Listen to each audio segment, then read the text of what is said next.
Anyone else that wants to do anything before? Me, I would. Okay, sure. I'm quite sure we're not going to be needing this, but I'll cast Mage Armor on myself. No, Mage don't do armor. it. Okay, No, sure. don't do it. Don't do it. Remember, I cast a mage armor, and it only uses charges, so you don't have to use a spell slot for it. Oh, fantastic. Okay, sorry. Could I not do that? Yeah. Sorry, Bez, could we just talk about this for a second? How the hell can you cast Mage Armor without using spell slots? He's got a Staff of Defense. That I got right in the beginning. That's how each and every session I cast it. Hexy, Is that so? Hexy, Okay, that's interesting, Hexy, mate. Yeah, so Hexy had that item when she was captured. Okay. Which came from your previous campaign. Do you guys remember you had a glass staff? You had a staff Yes. that was like, that was the staff Quite of defense. literally Glassstaff staff. Yes, it's his staff. So when Hexy started playing, at the time, sorry Hexy, I'm throwing you under the bus here. She was like, no, she doesn't want to play a caster anymore. She wants to try something else. So she went Ranger, but then she couldn't use the staff. So when you guys got your previous character's items back, the item she didn't take it. So Raylith took it, and he was using it until he got the sword. Raylith, you're a sorcerer primarily. That's right. Correct. Yes. Have you multi-classed at all? Not yet. Okay. For some reason in my mind, I thought that you were a paladin sorcerer and that you were smiting people with Glassstaff staff. Okay. No, this is just pure muscle, dude. Pure muscle. Then I've got another quick question. Do you have a will? Have you thought about this and set one up yet? Oh, that's a will. Like, I have a will of my fucking own. I can do my own thing. The man is already exposing items of this manner. What if you had a will? Just think about it. Life short. Okay, I just want to know. Okay, before I answer you on that, Archibald, tell me, because I was quite curious. No, not that you have a will. Tell me, what are you maybe Fey related or anything like that? I am from the Fey lands. Oh, is it? Okay. Yes. And although that is historically, I was born in Baldur's Gate, so I speak common like all of you. Oh, okay. Did you know now, while we were on the ship now, I've got a new revelation and a new ability, and I would like the DM to bring it up quickly for everybody to see, just to give an explanation there. Okay. DM, can you bring it up? Which one do you want? The banishment? Yes, please. Oh God. Okay, here we go. I shouldn't have told you this. Okay. So banishment is a spell. It is 4th level. Okay, so he took it as his spell. It says here, one creature. Let me see if I can't share it. There we go. You guys should be able to see it now, eh? Yep. Okay, all right. So if you read that a little bit, read the second paragraph. That says, if the target is an aberration, a celestial, an elemental, a fey, or a fiend, the target doesn't return if the spell lasts for a minute. In other words, if somebody casts that on something after they fail their charisma saving throw, then if he can hold his concentration for a minute, then they disappear for good. It's like they're gone. Okay, well, we come from the Feywild. Yes. And we speak common and we speak Sylvan. I am a humanoid creature. Yes. But you're still from the Fey, though. You're still Fey creature. You're still Fey. Same as Hexy. Doesn't matter where the fuck you're born, though. You're still black. Even if you're born in the White House. No, I dispute that.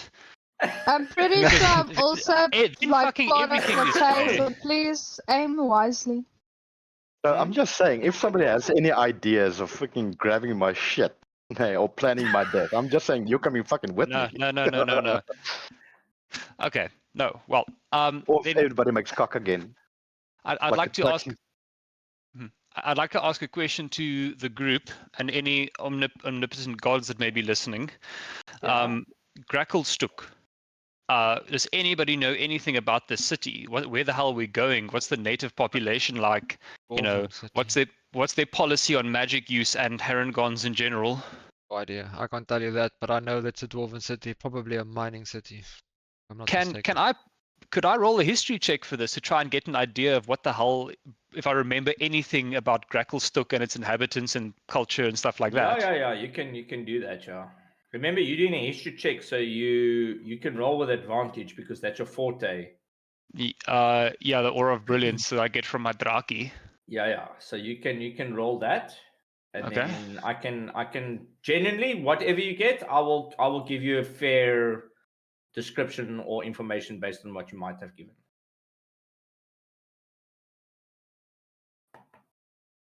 $22.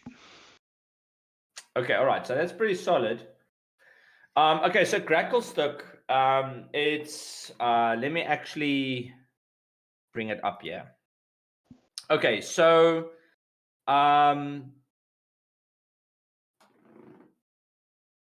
here we go. Okay, got it. All right, so Gracklestuk, the general features of this particular place is that it is this sort of like sweltering heat and smoky area of a city, and it basically clings to the citizens that are within the city itself.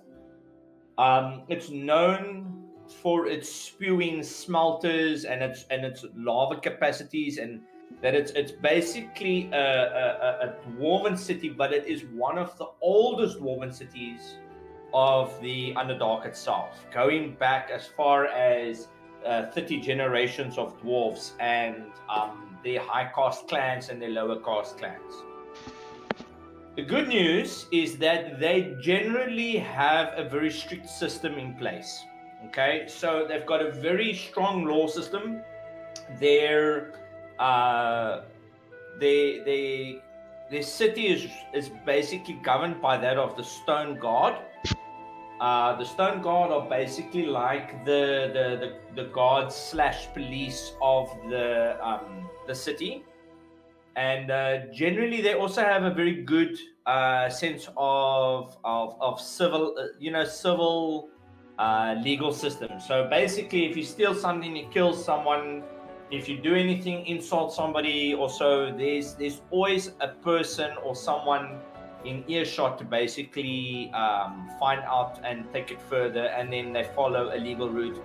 So yes, as players, if you do something that is considered illegal, you can get arrested. Okay. Right. Just to give you a sense of understanding as well, there are about 2,500 Stone Guard in the city alone. They've got various duties from patrolling the docks to guarding the king. There's 200 Stone Guard that basically protect the king alone. There's various ones that stand guard near the market areas. There's in the tavern areas, and then also within the residential areas.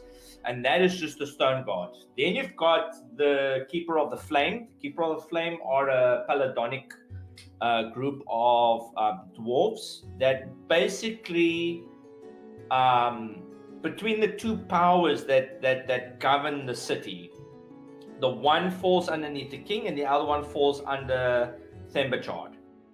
And Thembachard in... Sorry, slower? Yeah. Thembachard? Thembachard.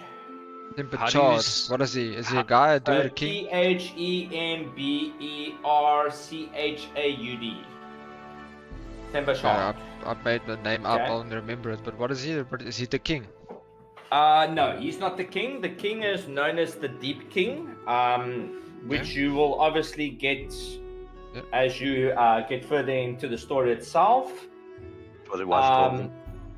And Thembachard, I'm not going to spoil that for you. That I'll do when you guys get towards the city as well. But what you do know, Archibald, is that the city is very well known for its manufacturing and its forged trade with Mantle Dereth, which is with the Zhentarim.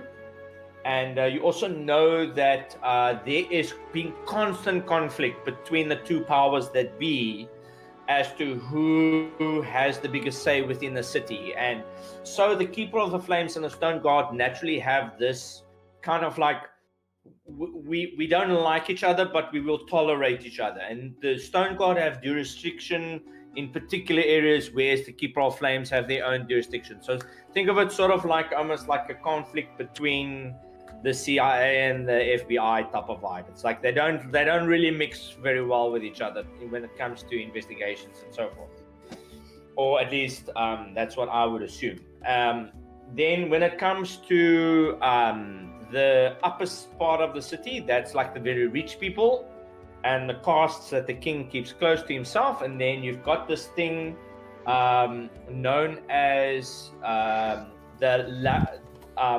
the Ladugur's Furrow.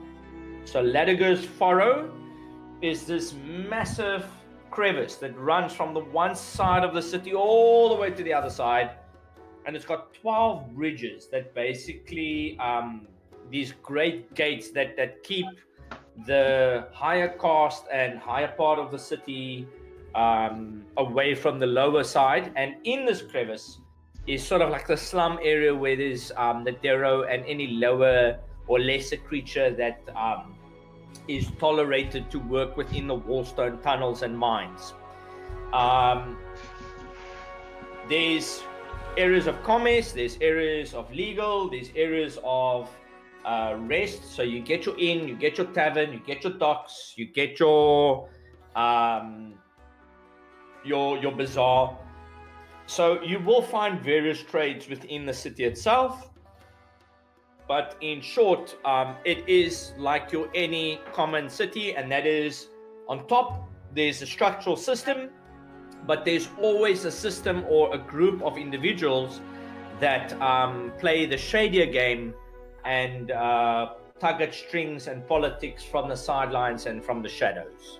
Of course, the group that's in Gracklestugh is known as the Ghosts. I'm not gonna the Grey Ghosts, and basically they almost like, you could say, the sort of like thieves guild of Gracklestugh. And with that, then Gracklestugh, its environment is very oppressive. So when you guys get there, you guys are going to start rolling constitution checks. That is to see how well you guys can cope with the air in Gracklestugh, because you're not used to it. It's a very oppressive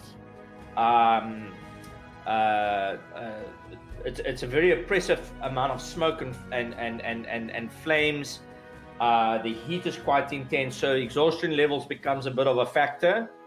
But if you guys stay within certain confined areas or so, you tend to get used to it a little bit better, and it doesn't affect you indoors as well. So when you get out, wherever you guys are going, you try and get there as soon as you can, basically.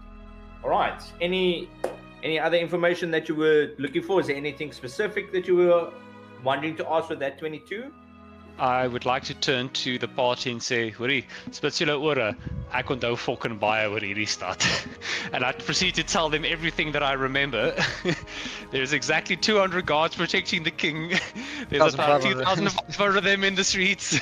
There's this market area. Also, you've got a human map over here. But with that, I want to ask, does anybody here have any kind of buff? Something that could help us for the very thick, unpleasant, smoky, choking air that is Gracklestugh. I have some potions here that I do not know what they do. So if anyone can maybe, or items actually also, if anyone want to inspect them, maybe they could help us. I'm not sure. Okay. Good in these investigation. So But these potions are unknown.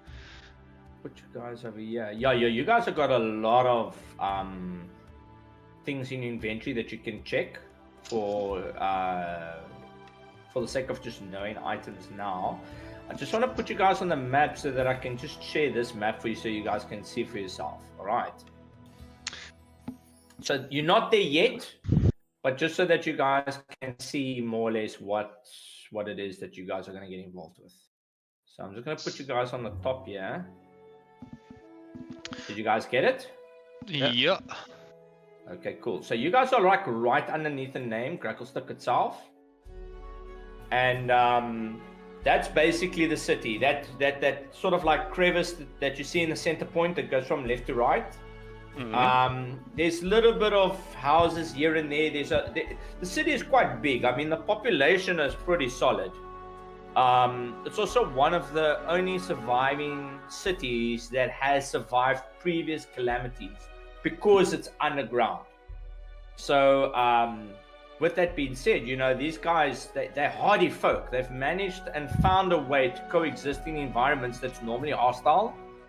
The one thing that is known is that Gracklestuk and Menzoberranzan do not mix. They like if you find that there's envoys or if there's any trade agreements that try and they find out that it's from Menzoberranzan or vice versa, they will try and kill you on the spot. There's no talking about it either way. So they do not like each other at all.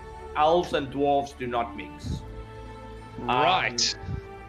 And so with that being said,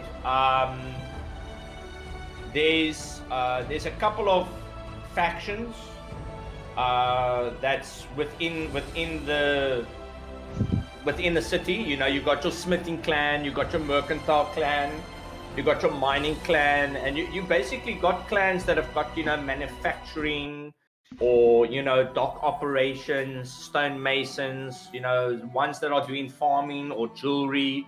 But clearly the ones that are higher in clan output are the ones that normally do with weaponsmiths, armor smiths, tool making, metallurgy, that type of thing. And they kind of underneath Horgar the Steel Shadow the Fifth, which is the current king of Gracklestuk at the moment, the Deep King itself. Could you repeat that, please? His name is Horgar, so Horgar, Steel Shadow the Fifth. And so the Stone Gods I've spoken about already, the Keeper of the Flames I've spoken about, and then the only ones that I would say is still worth knowing is the Dark Halves. So that's like the Deep King's secret corp of psionic agents. So it's Dwagar that can read minds. They've got very similar natures to Soul Knives, and they often travel with like merchants or try and keep their ear to the ground so that they can report to the king, basically as overseers and spies, really. Deep state now. Well, they're gonna have fun with if they see us. Okay. But yeah, and then the Grey Ghost, I did mention them already. Yeah. And then that's pretty much the factions that you've got there. Its hierarchy is extremely strict, so just bear that in mind. It's kind of like if they see other dwarves as dwarfs itself, but on different scales. Whereas if you're not a dwarf, it's kind of like, listen, yeah, you're like a lesser race. So okay, I'd like to address that immediately. I cast Alter Self on myself. Yeah. Actually, so guys, we're going into an extremely racist city. And normally I'm all for that kind of thing, but in this case it's against me, so it's not funny. I think... Okay, yeah. I can only alter my own physical form, as far as I can see. Yeah. Does anybody here have maybe disguise? Or can do something about their appearance, just to help us get in a bit easier? Why would you think we won't be able to get in? Joran just puts his hood up and that's my disguiser. Okay, we're going in dry. Cool. So I turned myself into a gold dwarf, short, stocky, blonde hair, blue eyes, and a very impressive beard. Okay, sure. A gold dwarf, not a Dwagar. I mean a Dwagar, excuse me, sorry. Okay. Sorry. Dwaygar with Goldie. Yes. Yeah. You know what? In retrospect, thinking about it, I'm like, actually, no, not blonde hair, blue eyes. Dwaygar, dark, ebony, almost skin, shaven head, long white beard, piercing eyes. All right, no, that's fine. That's fine. In fact, I look strikingly similar to Aldeth. Like I could be a cousin or something. Okay, fair enough. Okay, so one last thing that I'll mention, and then we'll cut to you guys getting into the city itself. Okay, so with the law and order, and by the strict code of honor, because they follow a deity known as Ladogir, the patron of self-reliance, defense, and survival. Okay. So if you see a dwarven cleric or Dwaygar cleric, understand that that's a war cleric. He's gonna dawn at you if you don't be careful. All right. But they've got something known as a lord, which may punish any member of his or her clan who commits a crime. Okay. And they can also call out on other lords and law and order based on crimes. So the challenge can be met. So if something or someone does something to you that you feel you were unlawfully targeted against, or so, you can call on them and then you can challenge them. And the challenge is seen as sound within the laws of the City of Blades. So basically you would then get sent, or you would fight in that very moment, but then it is witnessed by anyone that's around the particular area itself, if both accept that particular ruling, that that they can challenge each other, and they can set the terms right there and then. All right. You guys can Darrow, join Cameron's slaves, music, and outsiders caught committing any crime can be executed on the spot by any Dwaygar present. So it's not to say that it's only the Stone Guard. If a man thinks that you are doing something wrong to him, he can basically pull out the weapon and start whacking, provided that he's not a Dwaygar. Provided that you are not Dwaygars. So yeah, so that's, you can see that it's extremely favorable on being a Dwaygar. Okay. All right. Other than that, any other questions? Nope. Lyra? I'm gonna remind people to listen to Cameron's music if you're not. Yes. I've got no questions. Just Okay. a suggestion to the party to not attack anyone without good reason. The music has paused, Cameron. Pretty sound. Yeah. Sorry about that. There we go. Should now be better. Okay. Hexy, anything from your side? Do me a favor, No. just check your inventories and make sure that you guys are happy with everything there. I'm Because struggling to see which ones are the ones I don't know yet. Probably the ones that just says potion. yes, yeah. So you'll. So do I don't you, have any means to detect it, Who though. takes the time to identify their stuff? Yeah, but is there not a spell you need for this? Yes, the spell I will don't. identify. I don't have that spell, so I can't. That's what I have this shit in my inventory. I don't even know what they are. But And Nera's got 3 of them. Gonna go up to. I can do 3, but then the other people need to do the other ones. I've got 4 potions in my inventory that I don't know what they are. Okay. It might be all the fucking same shit. I'm not sure. Does anyone else have identify? I'm not sure about potions, but I'm not sure if my herbalist will work to help identify. You would be able to determine whether or not it is a buff or whether it is a poison. I would say a herbalist, you'll be able to get it. You'll get properties from that, but to identify exactly what it is, no, not really. Oh, we're waiting. We go to a guy that can identify it for us. Yeah, you can do that if you wish. Like, Or we do you don't want to have- know, unless you want to quickly determine which one is lethal, which one is not? Well, that too, because also it could become useful. Yeah, I but can give you 3. Yeah, if I can get 3 identifiers. So you need. Does anyone else have anything in their inventories that is not identified yet? Or is Joran the only one that's got stuff? My Fantasy Grounds is glitching, so I'm trying to restart it. Okay, that's but I fine. don't think I have anything. I'll check for you quickly. Not a problem. Okay, so no, Lyra, you sorted. Not a problem. Okay. Jordan, pick 3 things. What do you want me to identify? So You've got a pendant. You've got a cloth hat. You've got a cloak. You got a couple of scrolls. You got a doll. 2 potions. Couple of potions actually. 4 potions that are not identified yet. yeah, I want 3 out of those 4 potions identified. Doesn't matter which ones because I don't know what they are. Okay, alright, sure. Okay, so you've got let me quickly see here. I'm just gonna randomly choose. Yeah, So yeah. let me do this.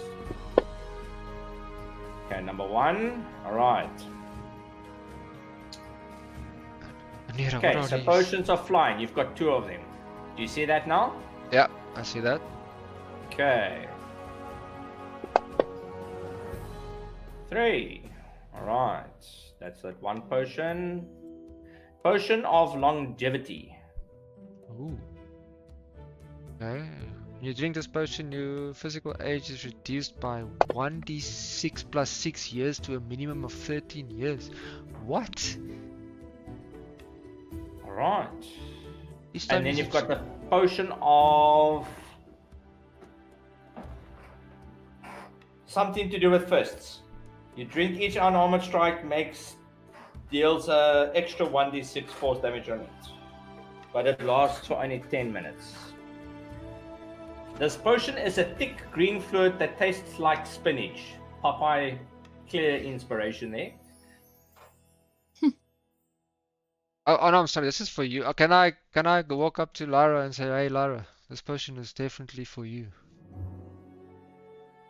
After you drink this potion, each unarmed strike you make deals an extra 1d6 force damage on a hit. Yeah. It's 10 rounds, pretty much.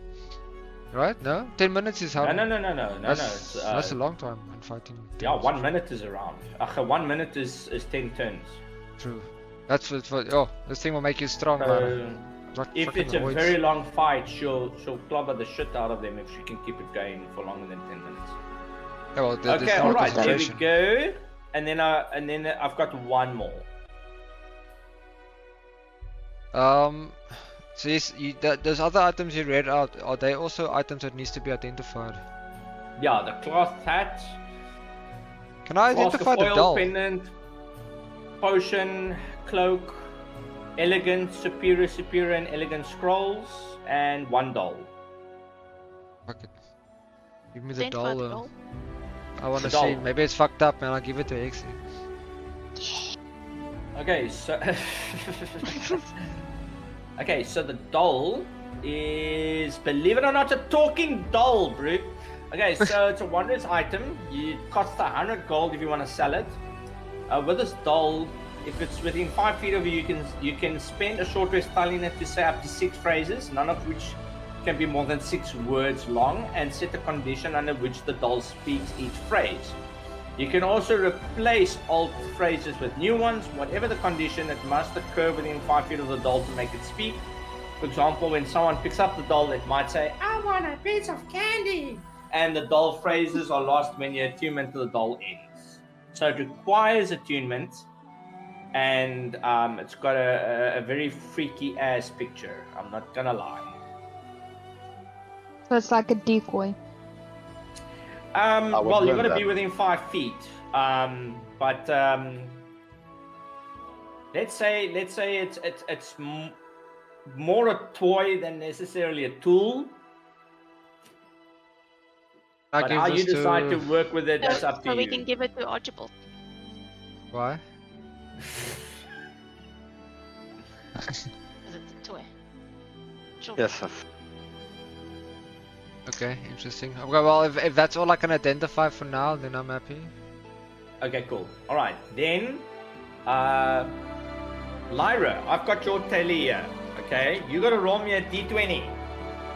And if you get 12 or higher, that is a nice thing for you. Normal D20. No. Okay. Okay, 3. Oh, unlucky. Unlucky. Yeah, well. I can't use. I can't give my human inspiration to her, right, for this role. It was. Well, actually, you could.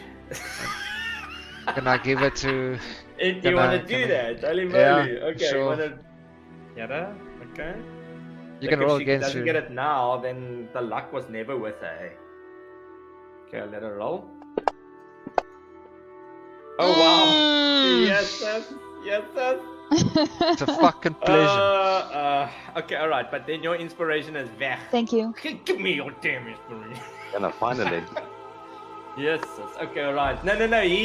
He's a human, so he has inspiration. Every long rest, he has inspiration he can give to somebody or himself. Okay, that means that you are finished with this. So, Oh, my book. Lyra, you reading the book, you understand it, you see these images, and it's like just constant information that's coming in, and it was easier for you to read it.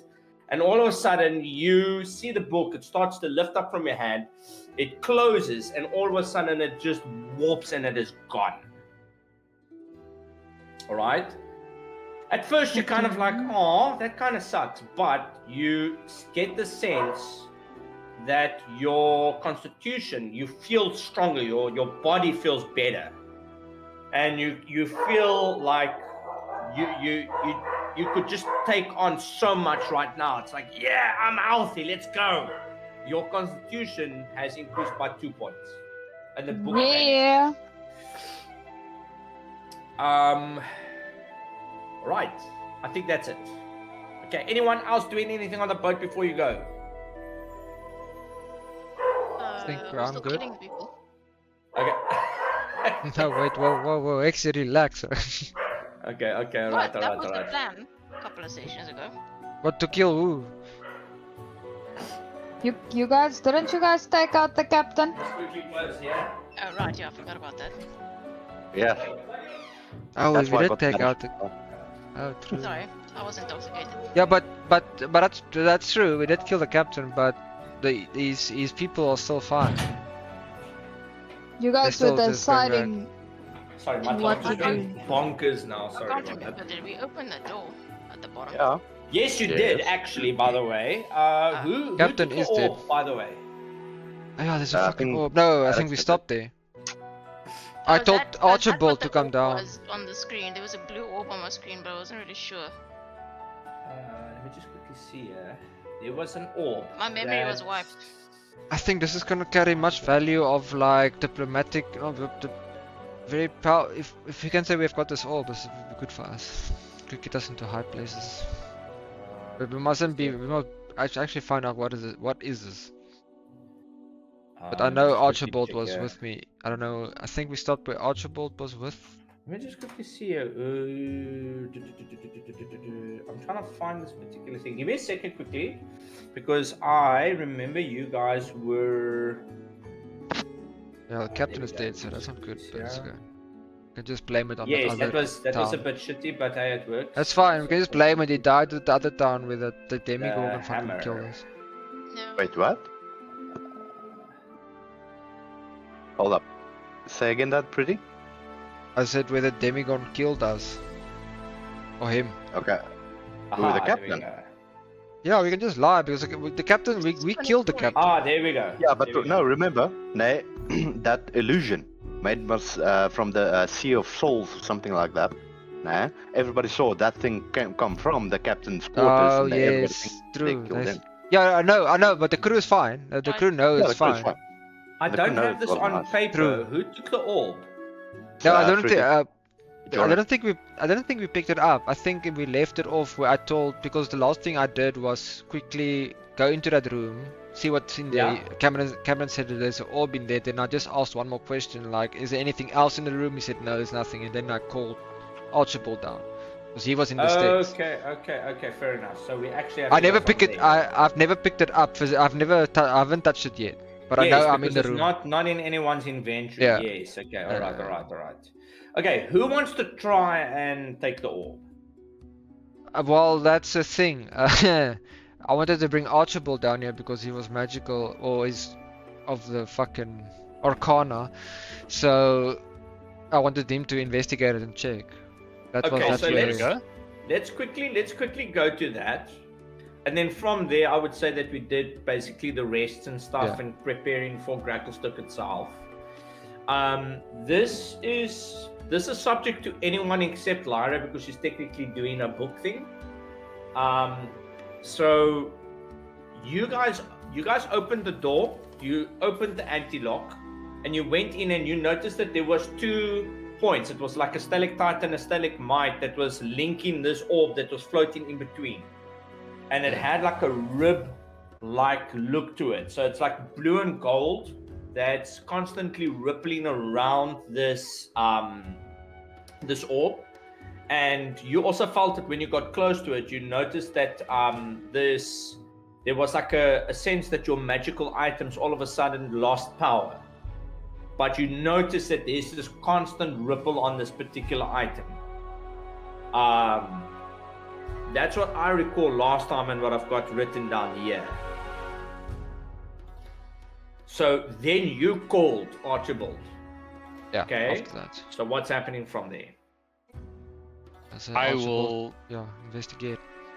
I would like to try and investigate. What do I roll for it? You can do the investigation or Arcana check.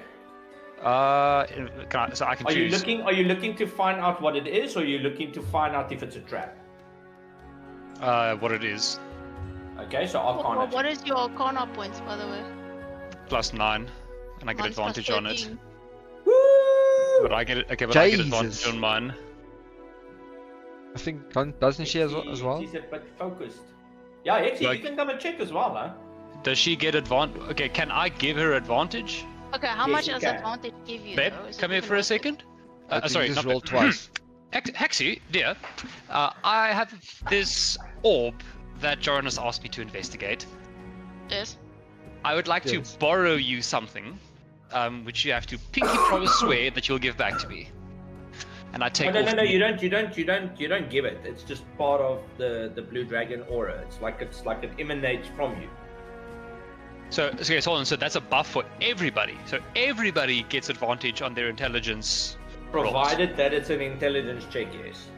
Okay, sick. Okay, question. never mind. And I put the necklace back on. But I stand reasonably close to Hexy, so that I get the aura. I can definitely get her. So Yeah, she yeah. gets advantage and a +13 on her Arcana check. Yes. I've already got a +13. No, but you get advantage now, so you roll twice and you take the higher number You roll of the two. twice, so you take a high number. Yeah. So Hexy, you can roll me an Arcana check with Right. advantage. So you could click the ADV at the bottom left, and then you can roll that. You can double click on that skill Arcana check. Yes, sis. Look at that, eh? That nat 1. Nice. Thank God for Yes. advantage. Okay. Hexy, with a 26, mother of God. Okay. You study this, and there's a part of you that instantly gets a sense of, I don't want to say fear, but caution. Okay.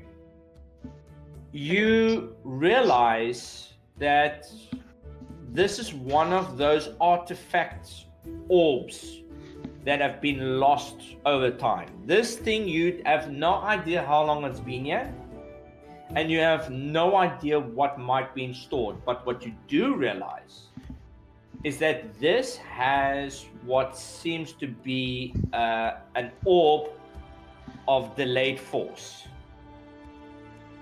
And it ripples the magic that has been placed in it. And this magic over time has built up. So any form of magic that is cast on this particular item, you know that it starts to build up.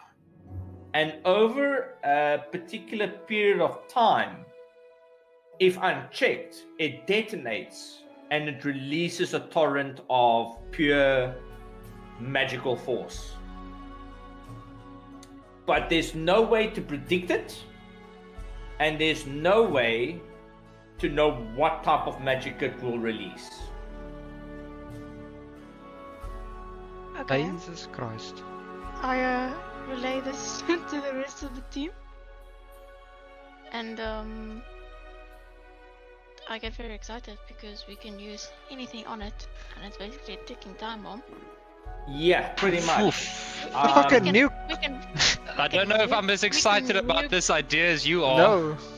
We can use it to nuke an area if we wanted to get in. Well, we don't know. It could take another year to. You don't yeah, know. you You never know how long it's Yeah, gonna take. You could cast some magic into it and it goes immediately. That's true. No, he just said no, it builds up. Yeah, Yeah, but, but I mean, you don't when know is that how point? much is in it currently, and The question whatever you should add- ask yourself, there's Hexy. Okay, just hang on. Hexy, the question you should ask yourself is, do you decide to pick this thing up, yes or no? I'm picking this thing up. Okay, yeah. Okay, I'm roll picking me. it up. can You're I gonna step pick it back? up. So you go towards it I'll and step you up, I'll actually step pick back. up this item. Yes, I run. Okay, I walk up. Okay, who's all in the area still? No, I walk out. Not the fuck. I turn 180 and I'm out of there. I just DM. want to point out I'm sitting on the deck reading a book. Yeah, that's fine. That's fine. Yeah, that's fine. DM. I think it's not just gonna be. Push that book. I think you need to revise your planning strategy for my exit. I think you need to plan for a couple of extras coming with me on the Yep. exit. No. Okay. So Hexy, all right. So you go to this orb and you pick it up. Yeah, it's like you get this feeling of like, hey, pick me up, me up, and then it's like you lean in and you grab it. Yes. You sound way too excited for Okay. that. Okay. She's already Roll said she's me. gonna do it. Yeah. Yes, Yeah. yes, Roll I me. grab it. Roll me a D100. Oh no. D100. That's a Potion the of 0-0. Ignore this one, sorry. How do I get this off? That's just Throw it pop on it the over map. the map and it will. There we go. Okay. Why is this thing going twice? Okay. This is Let right. me. Yeah. Yes. 68. All right. Hexy, you pick this thing up, and there's a part of you that feels this energy starting to brim, and it starts to get stronger and stronger and stronger, and you feel the ripples as it starts to come towards where your hands are on this orb. And you can feel this warmth starting to appear over your hands. And there's a part of you that's like, oh yeah. And just as this ripple starts to go frantically over your fingertips and the inner part of your hand where you're holding the orb, all of a sudden it dies down. And you feel it almost like going into a restful state. Nothing Okay. happens. Nothing happens. I look at her with crazy amounts of suspicion, and I'd like to try and do an Arcana check to see if she looks like she's going to do a magic kaboom. Or I don't know if I can do that. But You can like, make how the attempt. is there anything about her that looks like it, like it's going to go magic boom any second now, or that she's got buffs or something on her? Maxie, how do you feel? I feel fine. Don't worry. Okay, I guess maybe instead of us going in, you come out. Yeah. Okay, so Maybe wrap the I thing in rush something. upstairs, and I run straight to Archibald, and I push this orb into his hands. Oh fuck. Oh, really? Yes. Okay. Oh god. Archibald? Yes. Nice What happens knowing when what okay, so Hexy, what do? Like, Archibald, catch! You like throw it towards him, or do you just give it to him? I said Forgot run, to sorry. take I note. meant fly, but so yeah, I basically appear up the stairs on the deck. We're still almost on the boat, and I Mhm. fly straight to him, Yeah. Because I know this man also has like he's so curious, you know. So I figured I'll satisfy that of his, and then I stuff the ball straight into his hands, and then I Okay. just smile and I back. So I would say, for the sake of keeping it fair, you got to roll sort of like a sleight of hand, and he's got to roll something to Okay. determine whether or not he's quick enough to react. So like a dex save, and that is to just drop the orb without it touching your hand. Okay. Oh, there's my sleight of hand. Oh. Hang on a second. Hang on just a fucking second. I'm a Heron, so when it comes to deck stuff, I can do something. I'm just not sure. Hair trigger. No, not that. Leprosy. No. Yeah, I wouldn't lucky say you have to do a sleight of hand. No, When Dex you save. fail it. Okay. What do I do? It's more case of like, it basically comes down to, do you accept the orb or not? Are you willing to take the orb or not? Okay. You see this crazy ass fairy. No. You know what? She flying rolled. towards you with a ball and then yeah. So in that I- moment, your reaction time, you're gonna basically you're rolling to see what your reaction time is and whether or not it's your instincts that catch this thing or not, or whether or not you decide, listen, I'm not gonna touch that thing. Okay. I will say, since I've rolled a sleight of hand and I've lost fair and square, Haxie flies down, shoves it in my hands. I'm caught by surprise, and I'm holding this thing in my hand, and then I don't know what. Okay, so if you're holding it in your hand, you can roll me a D100.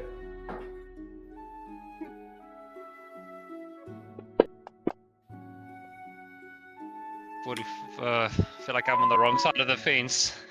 45. Okay, Archibald, you catch the orb, and your hands look at it. What are you doing? Like what is your first reaction when you see that it's the orb? My first reaction when I'm holding this thing, Yeah.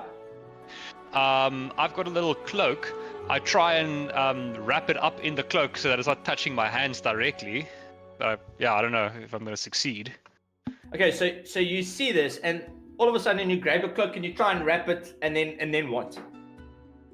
I'm holding this Wrapping thing the cloak and you're holding it in your hand. I'm holding it like a little bag. Okay, sure. So you're yeah. holding it, and you see this orb, and it's doing nothing. Okay, I will look at Joran and throw it towards him. I shadow step away. Yeah, and you see it like tung tung tung as it hits the ground. What the fuck? I'm not touching shit. And you're looking at the orb, and again Hexie, you look at the orb, and Archibald looks at the orb, and Jordan looks at the orb, and the orb is quiet. So with that, and that Arcana of 26, Hexie, it's a once used item. It's a once a day use item, and you've just used your charge when you picked it up the first time. Sorry, Cameron, I got disconnected from the game. No, that's fine. Okay. Fucking internet. Well, that's interesting. So, okay, wait. It's not live at the moment, guys. Let me just talk, please. So, this charge that you're talking about, what charge is this? So what you need to do after every long rest, okay, you will then roll, or shall I rather say, when you decide to try and use the orb, you can then roll it to see if it activates or not. On the spot. On the spot. You gotta roll. So if you're in the middle of a fight and you decide to pull this orb out, you gotta then roll to see whether or not it's as devastating as it might be. Okay, and my history is gone now. My percentage that I threw, it was 60 something. Was that enough for it to activate? No. No. So How much it came alive for a moment, just to show that you had now decided to take it upon yourself to attune to it. And Okay, so with that, with that, you are now with this particular orb. It's like you and the orb just became big chommies, but you've used the orb's chance to ignite for this day. Now it's not charged at the moment. You got to wait until you've had a long rest before you can. Okay, so physical touch is basically how it activates. Well, from you, yes. You can't give it Okay. to someone else. That's why I did nothing in his hand, and why I did nothing in Joran. Well, if Joran had caught, it wouldn't have done anything. Okay, well in that case, I guess then I basically just go, yeah, okay, and then You see I Prince walk up to Durandal the walking thing. towards it, and then he like picks it up and then I'm just kidding.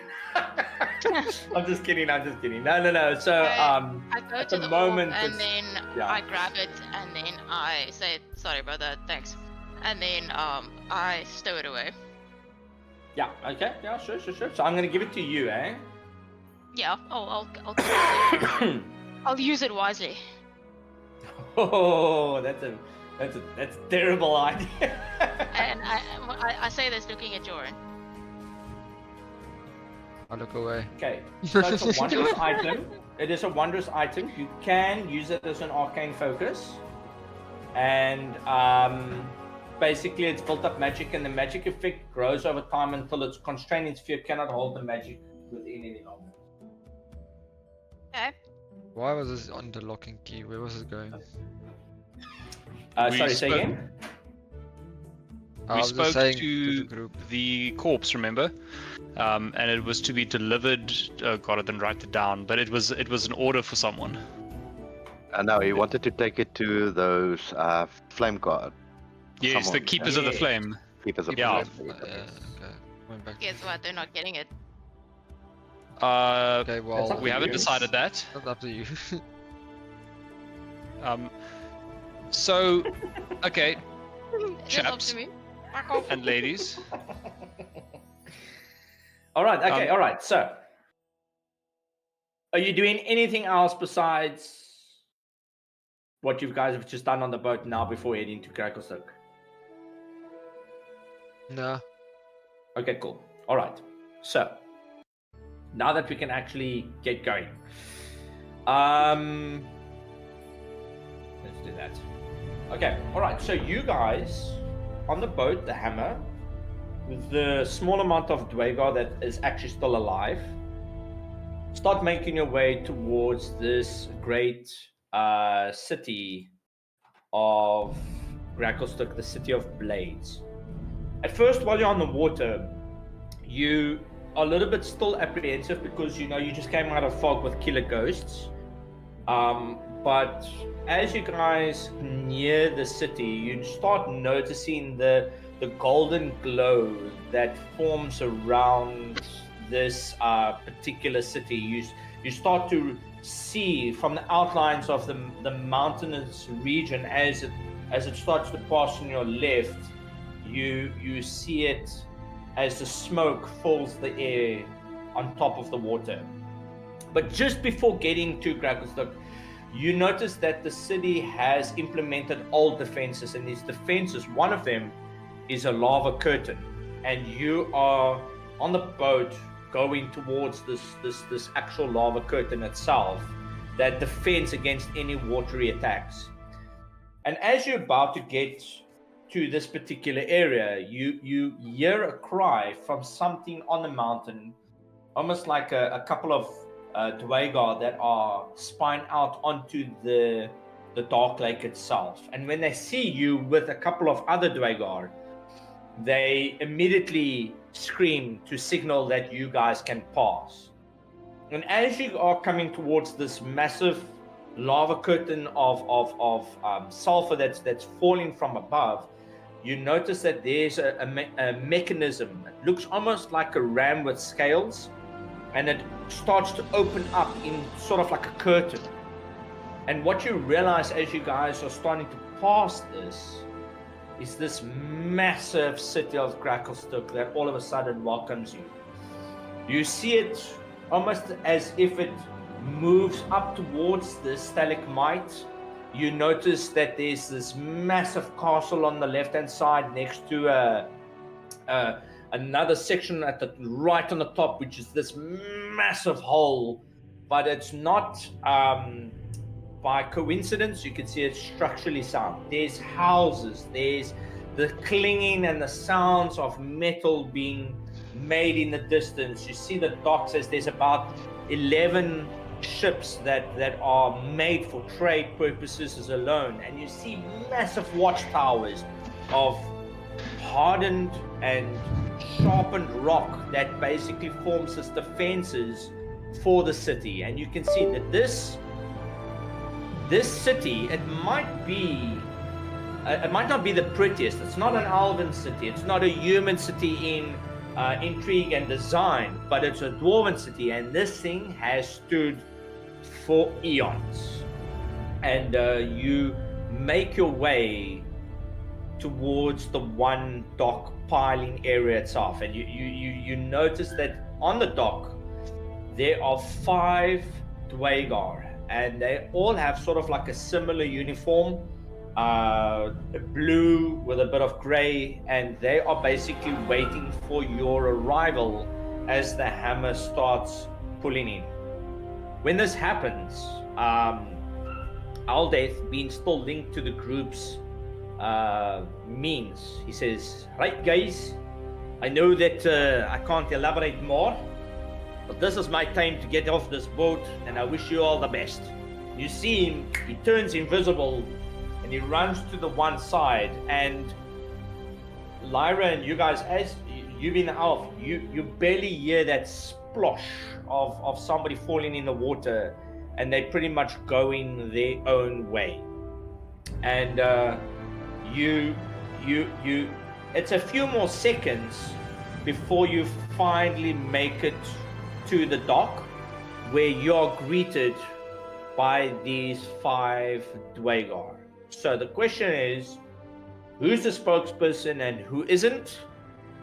And they have taken note that there is a drow on the ship with you. Silent. Who's the spokesperson? Oh, we can vote on that. Matter. That's up to you guys. Who's got charisma favor? Not me. Charisma 20. Definitely not me. Mine's a 6 minus 2. 20 plus 5. Yeah, no, 12 I plus can't 1. really, I can't endorse you, Lyra. Sorry, not this time. Raylet, I think you Yes. and maybe Yeah. the rabbit. I'm at the Okay. back always. I am a Dwagar, as far as they can see at the moment. So you've that- disguised yourself, basically. Yeah. So I would say I'll hang back, let you do the talking. If like I'm your advisor or some shit. Okay, yeah. Yeah, Yeah, that can I work. fly forward because I'm curious and go sit on Yes. the shoulder? Yeah, sure, not a problem, not a problem. And when you do this, you see the Dwagar like, oh, they're kind of like, they don't know fairies. I think you most probably the first time they've ever seen a fairy. So they kind of like, hey, and you see them like, they kind of draw their weapons almost like wary, like not really sure how to expect. But Can I communicate with Joran Yeah, Yeah. telepathic. with my mind? We're all telepathic here now. Hey, Joran, can you hear me? Yes. Listen, Okay. listen. Melisande, she's a drow, right? Okay. Go over to her and tell her she's got to act like she's a prisoner.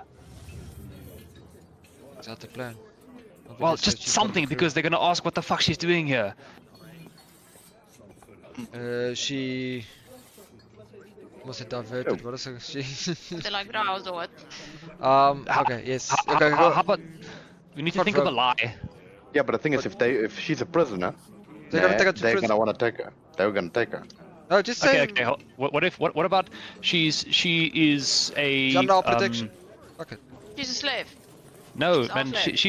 She's an envoy from one of the raiding parties, and they No. have some prisoners they want to exchange back. No, they're gonna kill her on sight then if she's an envoy. What the fuck do we say then, man? She's part of Say it. She defected, dude. She defected Yeah, and she's she part of the defected. crew. Yes. Yeah, I agree with that one. The thing So, is, she's not a can we follower just of LOL. clarification here, please? Do they hate Rouse? Yes, no, Yes. they want to do Yes, nothing. they Nothing. Will do they not. kill them on the spot? They can We try. don't know. Not always. Depend on the Okay, situation. cool. But then just tell them she works for us. He's under the protection of This is King. like Hands off. this is like the year 1970, and you taking like, you know, a well-dressed black man into like an extremely apartheid white Oh, but building, I'm still like with the bad master. looks. I am still the master. You don't touch my slave. This I is have full authority over my slave. okay. Yes, this boys. What I don't Thing know. is, hold on, wait. DM, ne? Because of Archibald's history check, ne? What is the Dragos' views on slaves and the laws regarding the slaves and slave ownership? If I may, I can answer this one without even having the DM. They don't mind, bro. They're totally down with slaves. Okay, no, it's Yeah. fine. So they won't have any issue if we tell them, listen, this is our slave. You would have She to most might. probably roll a persuasion check. I'm not I gonna will lie. do that. I will But, do that. yeah, if you can convince them, yeah, they shouldn't have a problem with her. Okay, Somebody sweet. has an advantage they can cast on him. Or And yeah, that's fine if you want to go that route. Yeah. I don't like you the guys- way you just cleared your throat. No, man, don't be fine. This is fine. This is fine. Okay, all right. So the ship's coming in. The captain's dead, or the warlord. Half of the dwarven crew is missing. Okay, now bear in mind this is something that you got to also take into account. Okay, you have got a half elf. You've got a human. You've got 2 children. You got a Smurf Nevlin, which is Pocket. You got Prince Derenal, which is a Kogarth. You got Stool, but he's a little bit small for them to really notice. With you, that's basically relying on you to try and get them into this city with Melissa. Okay? So if you wish to take on the slavery game, the question that you should ask yourself is, but why are you bringing them here? Because she's attending us. Yeah. I don't know. Okay, I've got so- a possible idea. You guys see the boat stops. In this time that it takes you guys to talk amongst each other, you guys all hear this massive roar of a noise from the top, and you notice that when you're looking up and you see that massive hole that's at the top of this city, you see something flying out of it. And as it's flying towards the right, it starts to curve itself and it's coming towards you guys. And all of a sudden, you see this massive, like, rock. It looks like a causeway. And you see this creature as it starts to spew flames. And you notice from the flames and from the heat, it gives a bit more light. And you notice that there's this ancient red dragon that's casting fire along this particular area, and it's spewing the flames. And when this happens, you see all of a sudden the forge is in the background. These massive mechanical / steam-based machines start working again as they start moving up and down. And this Drake starts turning, and he comes a little bit closer to you. And as he's blowing his fire, he looks in your general direction, almost as if to notice you, but he carries on with his flying patterns, and you see him blowing more flames into these, if you could say, lava pits, and eventually you see him flying back up, and he lands. Your dragons that you got in your bags, which are now starting to come to after their long slumber, immediately recognize him, or not recognize him, but you get the sense of, okay, he is an ancient dragon. By draconic order, we cannot, or we don't want to necessarily look for nonsense from him, because he is our elder, if I can say it in that sense. And when you get this feeling, when you get this feeling with your little dragons, you also realize you share this like sort of semi-emotion that they're basically giving off to you all. But for the sake of story, they stay in their bags and they don't really pick their way out, because obviously you are now coming closer to the dock, and then as you get to the dock and as you climb off the boat, you see the Dwagar that are coming towards you from the dock side itself. Tell me, does Tanalorn know that dragon? You could ask him. Okay, then I'll ask him. Like, we have a telepathic link. So you ask him, and he's like, yes, Themberchaud, but it's weird that he's still alive. He should have died from old age by now. In terms of ranking, where would you and him stand? I would say that, to be fair, it's difficult to say because Tanalorn comes from a celestial plane, and he is an aspect carrier of Bahamut, whereas this is a dragon that was raised on the material plane. Yeah, but don't the dragons answer to Bahamut? Not all of them.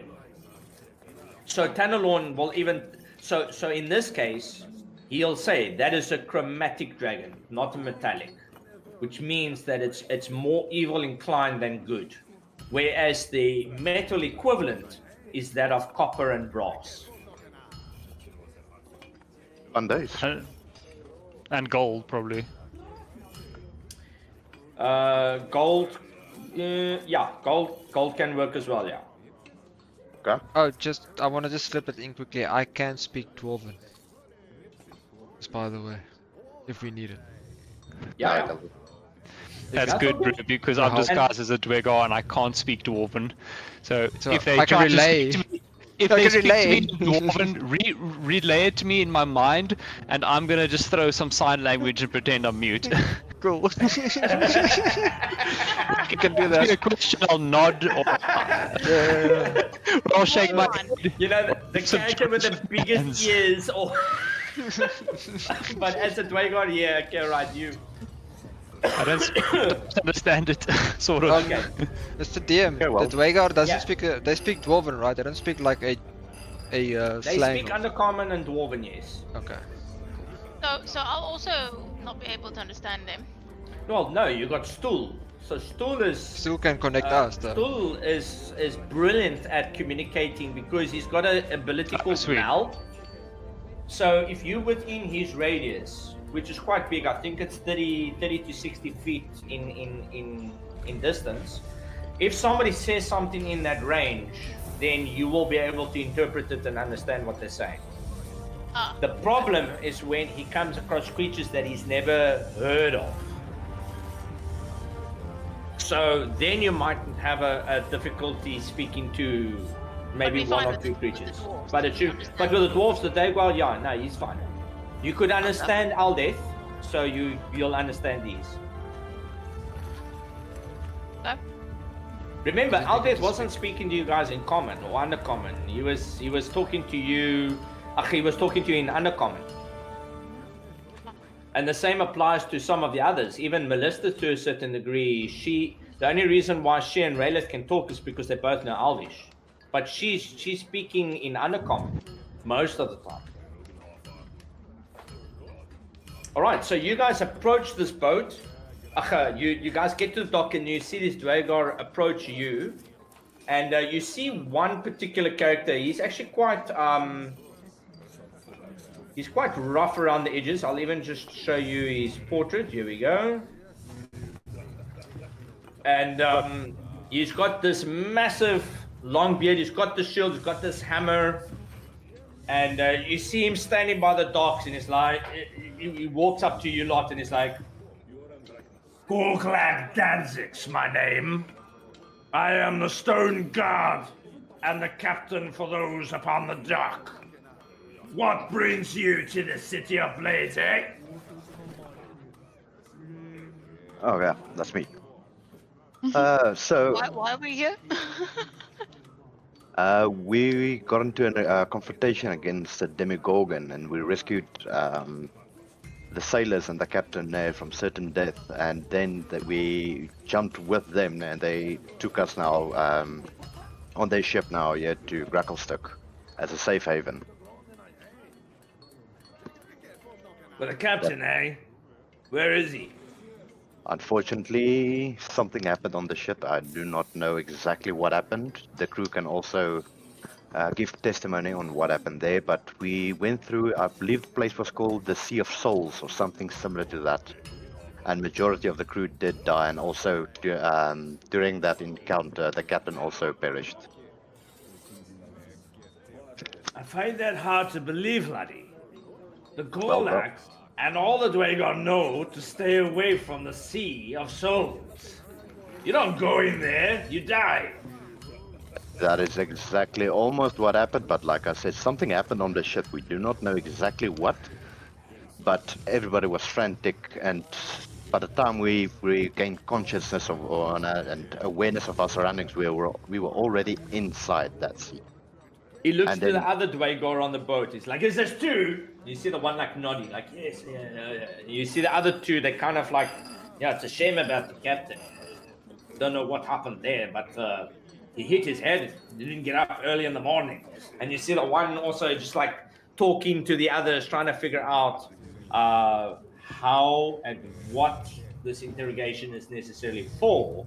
But you see him walking closer, and he points to one of the Dwagon on his right, and he says, "Scan them." And you see like this particular character walks a little bit closer to the boat and the crew, and you see them basically. He's trying to cast a spell, and you see him casting this spell, and he's trying to sense what type of magics are involved, and you see him. He like looks at the one Dwagon, and he's like, that's strange. Evocation. He armed like a warrior, but has potential like a mage. And then it like looks towards the fairy, and he scans and illusionist. And he like looks at Jordan, and he's like, ooh. It's a bit strange, but he's coming off something like the Keeper of Flames with their what's it when they talk in their mind like that? And he points towards Lyra and like, no, not a threat. And he points towards Raelith, and he's like, can't place any. It doesn't seem to be some strange. I can't get through. And you see him like go towards Melissa, and it's like, divination, push, little shit. She can't do that anymore. And he's constantly trying to read the magics and pocket. He eventually, the moment they get to Nera, it's like, oh, wild mage, detain her, and they want to now grab Nera as she's getting towards the boat. And you see them they've got like a very special type of cufflinks. And they go, take her to Captain Nerd. We won't take any chances with wild mages, especially with a crazy Fazrez as it is already. And you see them going towards her, and do you allow them to clasp her or not? I stopped him. I try and stop them. Okay, so what do you say, Joran? I say she's fine. Well, we just get to the. She's what? Oh, just hold up. I'm just thinking. Okay. Don't worry, And guys. She's fine. Gorklek looks towards Ray. He's like, why have you got her with you? Are you out of your mad mind? Oh, if we took on the Demigorgon, maybe. You took on Demigorgon. The lot of you. Ask for testimonies. Everybody on He the like, ship he and like above. looks back, and you see him looking at the guards almost as if, yeah. It looks like the king's madness might have spread to them. And then they all like sort of like start bursting out in laughter. Demigorgon, that's a good one. Especially with all the craziness that's been happening. And you see, he clearly doesn't take what you said as truth. Jordan, back to you. What are you saying about Anira? No, I just want to stop him and say, hey, she's with us. She's fine. She's safe. She's with you. But I Yeah. thought that you were all a part of a group. Is this a slave trade or not? What is this? Somewhat. Somewhat. We- And you let your slaves talk for you? No, some of them are slaves, some of them are not. So who's the slaves and who's not? Who's the masters? It's myself, it's Joran, I point to Joran, I point to Archibald in his whatever form he is. Wave. Yeah. Basically to the main Wave. party, to the main party members. And I telepathically just tell the rest of the crew, just go along with the story. All right, She something doesn't feel is right not here. my. She's not Okay, my roll slave, me- so roll me she's a my personal persuasion check. sister. And Joran, you can roll me. Let's go with. Let's go with a deception check. Yes, maybe. That's a fucking nat 20 right there. Oh, mooi. Okay, deception check, Joran. I'm throwing it. I believe. Fuck. Still fucking good. No, not bad. 19. Okay, all right. So, let me quickly check here. Just for the sake of just seeing if something happens. Just so that you can see that I'm actually not trying to bullshit you guys. Let's do a charisma check. Let's see. Okay, yeah. So Gottlak Danzig, he looks at you guys, you say this information. He said, all right, we'll be keeping an eye on a lot of you. You're free to go and stay within the lower docks as you like and in the dark district. But make one no problem and we'll be on you like flies on shit. And you kind of like see him grab the rest of his guys and he's looking at the list. And you see that there's like a ship manifest and he's trying to figure out where the hell you guys are coming from. Because on his list, there's nothing that specifies slave trade or merchandise or that matter. But he's so infatuated with this list. He's not really paying attention to you guys as you manage to climb off the boat. Melissa kept quiet and she made herself look as if she's sort of like cuffed herself, put her hands behind her cloak, and she's basically walking and following you guys. You guys have made it onto the dock itself, so I'll put you guys about there. You guys have got free roam within the district itself. Can you please share the map with me again? Yes, of course. Sorry, I thought I did. Let me quickly. Can we Yeah, just agree? I glitched. Yeah. We agree to just Thanks. get a place where we can just hold out so we don't walk around everywhere with a fucking drow. Well, Yeah, we need to find a tavern of sorts. Or a place where we can just hold out and operate from there. Home base, kind of vibes. HQ. Yeah. yeah. All right. Okay. So as you get to this dock and you see that it kind of like it slants.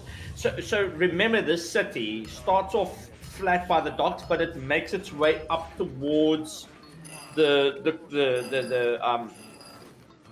higher caste and the entry to the dragon lair itself. So when you're looking at the city, if you're looking up at about like 20 to 30 degrees of an angle, you can pretty much see the whole city, provided with buildings that obviously escalate in heights as it goes up. But as you come off this particular area, the first thing that you notice is that there is a very, very strong sense of nausea in the air. It's very hot. The smoke that's coming off of these smelters and the ore works and the clanging of metals is really overpowering. So, point is, this check you do every time after long rest. All of you need to roll a Constitution saving throw. Okay, and you need to beat an 18. What? Yes. Oh, I'm fucked. That's just outrageous. Constitution save. Okay, Hexy is fine. Oh gosh. Oh yes. And also, I want to ask: are we sort of like in a place where I'm out of view, or is there people all around me? Okay, so Lyra Is dead. and Raylan. Okay, so the two of you guys, what you realize, this actually hurts Lyra than anyone else. So it's a bit bad luck there. Sorry, my dear. But you can't use the dash action for the next day. It's like you feel like you are it's very difficult to breathe. It's not easy on the lungs. So anything that is of high breathing, like you can't run, you can't climb. If you try and do that, then you have the exhaustion level 1 posed onto your character. So be very careful how you decide to use your skills from here going forward. But basically, it hinders you from being able to operate in the area as well as you would like to. So with that being said, let me just quickly get it for you. It's known as Grackle Lung, and you basically so every day you make the attempt, and if you try and make an action that would cause the exhaustion, then your exhaustion level goes to 1. If you get to 6, then you die instantly. So just maybe bear that in mind. Fucking hell. Please do not start any fights, guys. But Because you can almost feel it, everything I do requires me to move.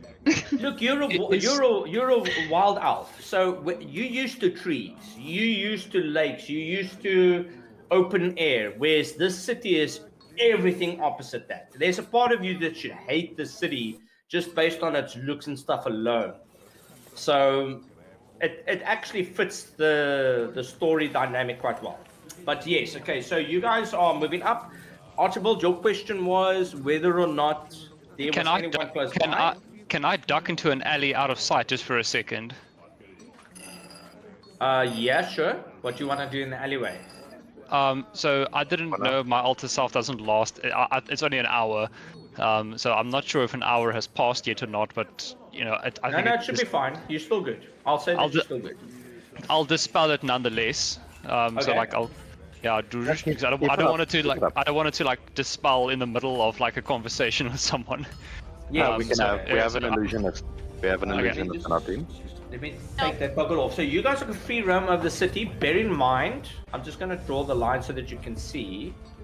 So this line here, okay, I don't know if you can see it. Negative, Captain. They're right in the center of the map. Oh, there we go, yeah. Okay. You guys can't go past that. That's the bridges that take you to the higher part of the city. But anywhere else, you can travel along that area. But you say that you went into an alleyway and you dispelled your alter self. Keep it up for now, dude. Yeah, just no, because it only lasts an hour. Yeah, so but remember we're gonna. it's go- No, but the first thing we're gonna do now is set up a place for operating area, an HQ. So let's let's find a tavern, get one room, and then for all of us, open the bag, of holding, and then then we can operate from there. Okay. Okay, so you stay in ACs. Okay, so where you guys headed? This is up to you. You guys got to decide where you want to go. You see, the city is quite... you as a Dwager. The city is quite hustle and bustle, you know, in the sense that you see a lot of dwarfs. There's caravans, there's trades. You see people doing their usual mundane things during the household. One family cooking, another family cleaning. You see kids or smaller dwarf children running around. There's the occasional sight of a Dero, which is like Bupido, if you remember him.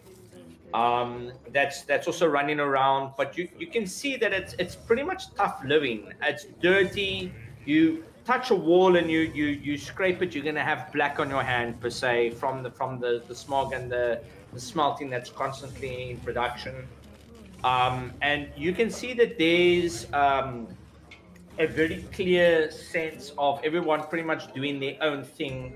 And from the docks, you know, you get the occasional spot of a person judging your crew and then eventually turning away, almost as if to say, listen, they can see, maybe don't look for trouble with a lot of you guys, especially with that massive Kogarth and Drow in your midst. If you are able to capture Drow, by God, we're not going to try and fuck with you. Joran, you kind of look around and you start to realize that there is Thieves' Cant written on some of the walls, but you don't make it known to anyone else unless you want to. Thank you. I will keep note of that. Yeah. And the Thieves' Cant vary. The Thieves' Cant show particular houses of value, targets, who to mess with, who not to, who to stay clear, who's politician. All of these symbols, they come back to you, and it's what amazes you is that Thieves' Cant is such a universal language that it's even made its way to Grapplestuk, and you can see clearly this is a safe haven. There might be something valuable, there might not. So do with that information what you will. But what you do realize as well is that anyone here, Raylith, you and Joran, as you're walking past particular areas, you will walk past someone and you will feel like there's a presence there. You can't necessarily pick up on where they're standing, but you hear like a voice that will like, yeah, keep walking, we're watching you. And you realize that it's the invisible Dwagar stone guard that are standing ever vigilant within the city itself, and basically keeping an eye to make sure that the peace stays intact. Where are you guys headed? Can I also just, while we moving forward, just tell the crew we might find some secluded protection or safe haven in a slightly more suspicious people in the city. I think we can go that route. We could Okay, possibly so just for out being in the open, Let maybe us look venture out for forth. a do you guys go left or do you go right? Do you go forward? Where are you guys headed? You guys can move your own icons now. So place your icon where you more or less want to do, almost like a survey, just to get an idea of what's in that particular part of the city, and then I will help you describe something, provided you throw a proper perception check. I'll hit the middle. Okay. I'll stick on his bum. Okay. I'll try and follow wherever the direction of possibly. Okay, so you get to this particular entry point. See, it's like a wall, and you notice that inside this area, there's a couple of guards that you can actually see. And Where the hell is Raylith? Hey? Axe is there. He's here somewhere. He's like right on top of his shoulder. Oh, okay.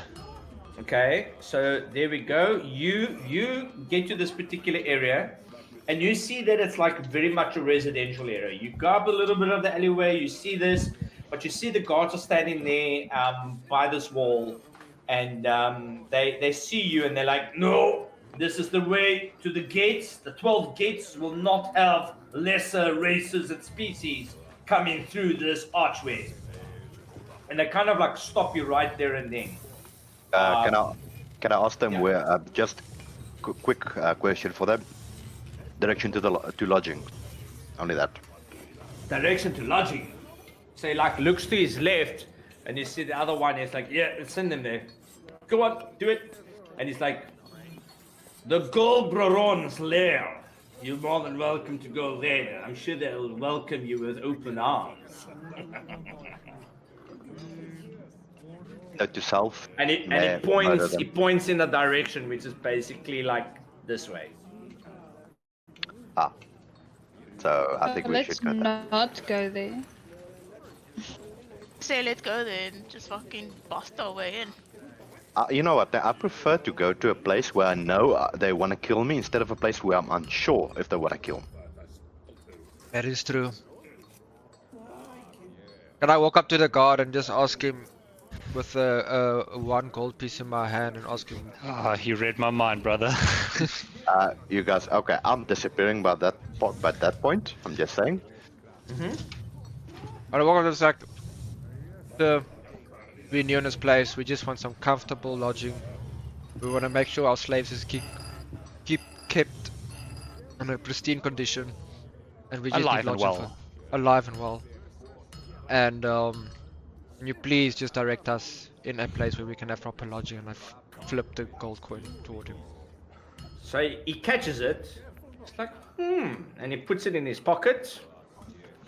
And he keeps on looking forward, and then he looks back at you, and he's like, "Yes, can I help you?" You'd be Yeah. fucking gone. And yeah, Okay. I- Fine. You know what, mate? I have a question for the DM. If I cast suggestion on him, will that aggro everyone? Well, a suggestion is a spell. Let's quickly look at this. So what does suggestion have? That's just verbal, and it's like you just saying something in a drop of honey. It's like, so It's a level 2 spell. I wouldn't say that it is something that will aggro them, because the target, if they succeed the wisdom saving throw, have the charmed condition for them. Okay, the charmed target pursues the suggestion to the best of its ability, but bear in mind, after the spell ends, which is then like up to 8 hours, depending on how long you can keep the concentration, they will know that they were charmed. and So con- that will have a factor. Like Okay, a and friend con- spell. Okay, con and it'll emotion? be... Is it his wisdom versus my what? Your spell DC. Okay. That's 17, by the way. You and Hexia are pretty much on point when it comes Fuck to it. spell DC. Okay, Fuck but it, I wait, got a wait. suggestion. No, wait. Okay. Will they know about calm emotion? Because I know I can make a guy friendly with that. A calm emotion is normally when somebody's in an outrage already and you just bring them down to earth. This guy's pretty calm. He just took a coin. He's like, fuck, he's having a good day. No, Free or money, someone's dude. frightened or something. Okay, I cast suggestion. Boom. On that Okay. guy. All right, cool. Okay, all right. Okay. Luckily, I'm gone. Yeah. Cast the just. Before okay, he so- even said that, I started moving away Hold on, from hold on, the that's group. I fine. No, started you guys can't involved in just this. move away, man. This guy. This is all happening in No. real time. Okay, No, so I- No. I said You can't- no 5 million times before you said cast suggestion. I feel like these are things that we need to discuss. We can't just start stuff. No, I'm with it. I'm with the idea, né? But the reason I'm saying we all should leave, because remember, he's still in disguise. So Guys, they're gonna look cast for the suggestion breaker. when this is happening. We can't run. That's fine. Now you can cast it. They take your time on casting it, né? But when we all just move out of the area, so let's say for instance that a spell ends and they're looking now for that Dwager. You're not the Dwager anymore. Yeah, I'm he's still still disguised as that disguised. Dwager. Exactly. So it's not gonna. Yeah. I got my hood up, What? so it's fine. I'm Well, good. But Good, Lyra is not disguised, so I would like to not be involved I'll in say this. that you can put your. I'll put you guys there, and the rest of you. Okay, so Archibald, cast disguise. All right. So Okay. I I need speak I need to do 2 wisdom checks. Yes. Okay. Let me quickly. Why 2, if I may ask? Because the 2 guards are there. So let me just quickly open him up. Wisdom checks and wisdom checks. And they need to beat your 17. So no, they would. Sorry, wisdom saves. They don't have a modifier, so just take it as a saves as value as well. So they are caught underneath this particular spell. And I'll say that depending on what the suggestion is, they will take it up as offensively or not. Okay. So you got 25 words. Come now, man. We're just friendly travelers. Why don't you tell us where a decent place is? And while you're at it, just flick that coin back and be a good fellow. You see, he like takes the coin out. It's like, yeah, it's only 1 gold, and he flicks it back to you. And you hear him. You see him look at his one friend. It's like, yeah. You can always make your way to the Bullet Lair.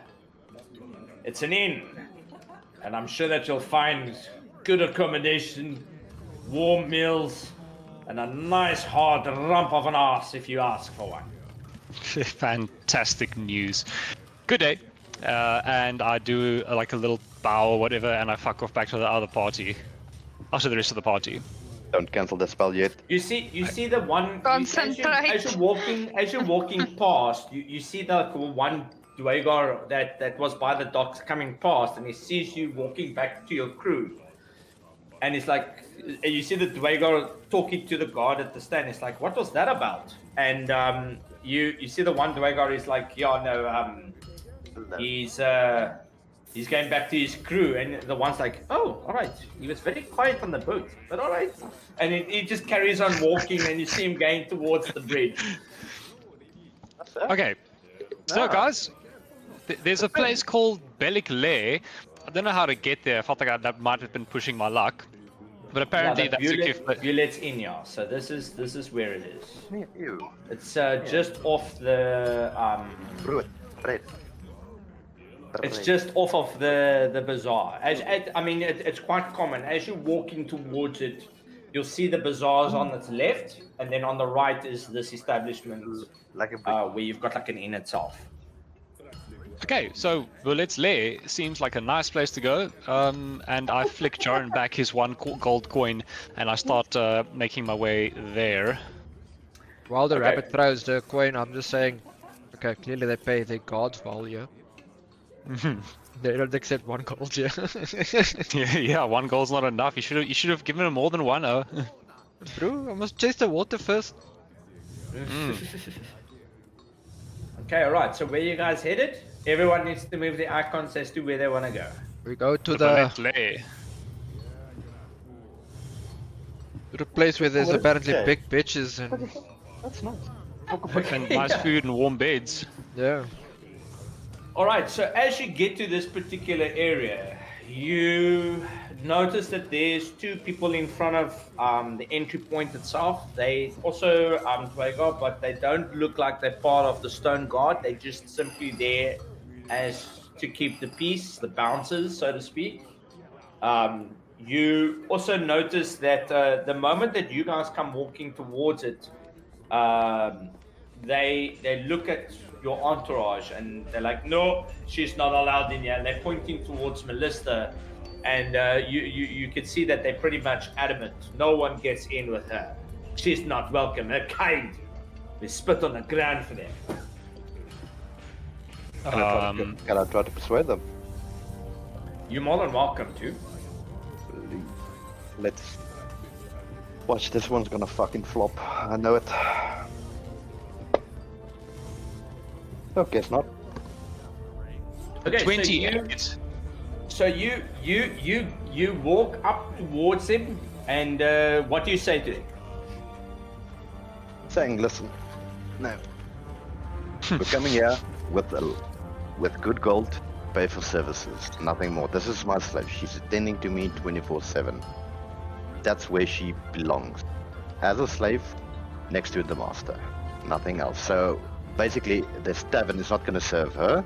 Everybody will see she's a slave where she belongs, as an example. So just let us in, then we can just pay for our services. You guys get the gold. Your business is booming.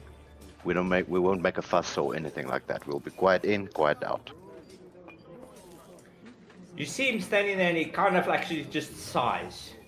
You know, this is getting ridiculous. This is a dwarven bloody city. This is a second drow that gets to go into this fine establishment while we stay outside.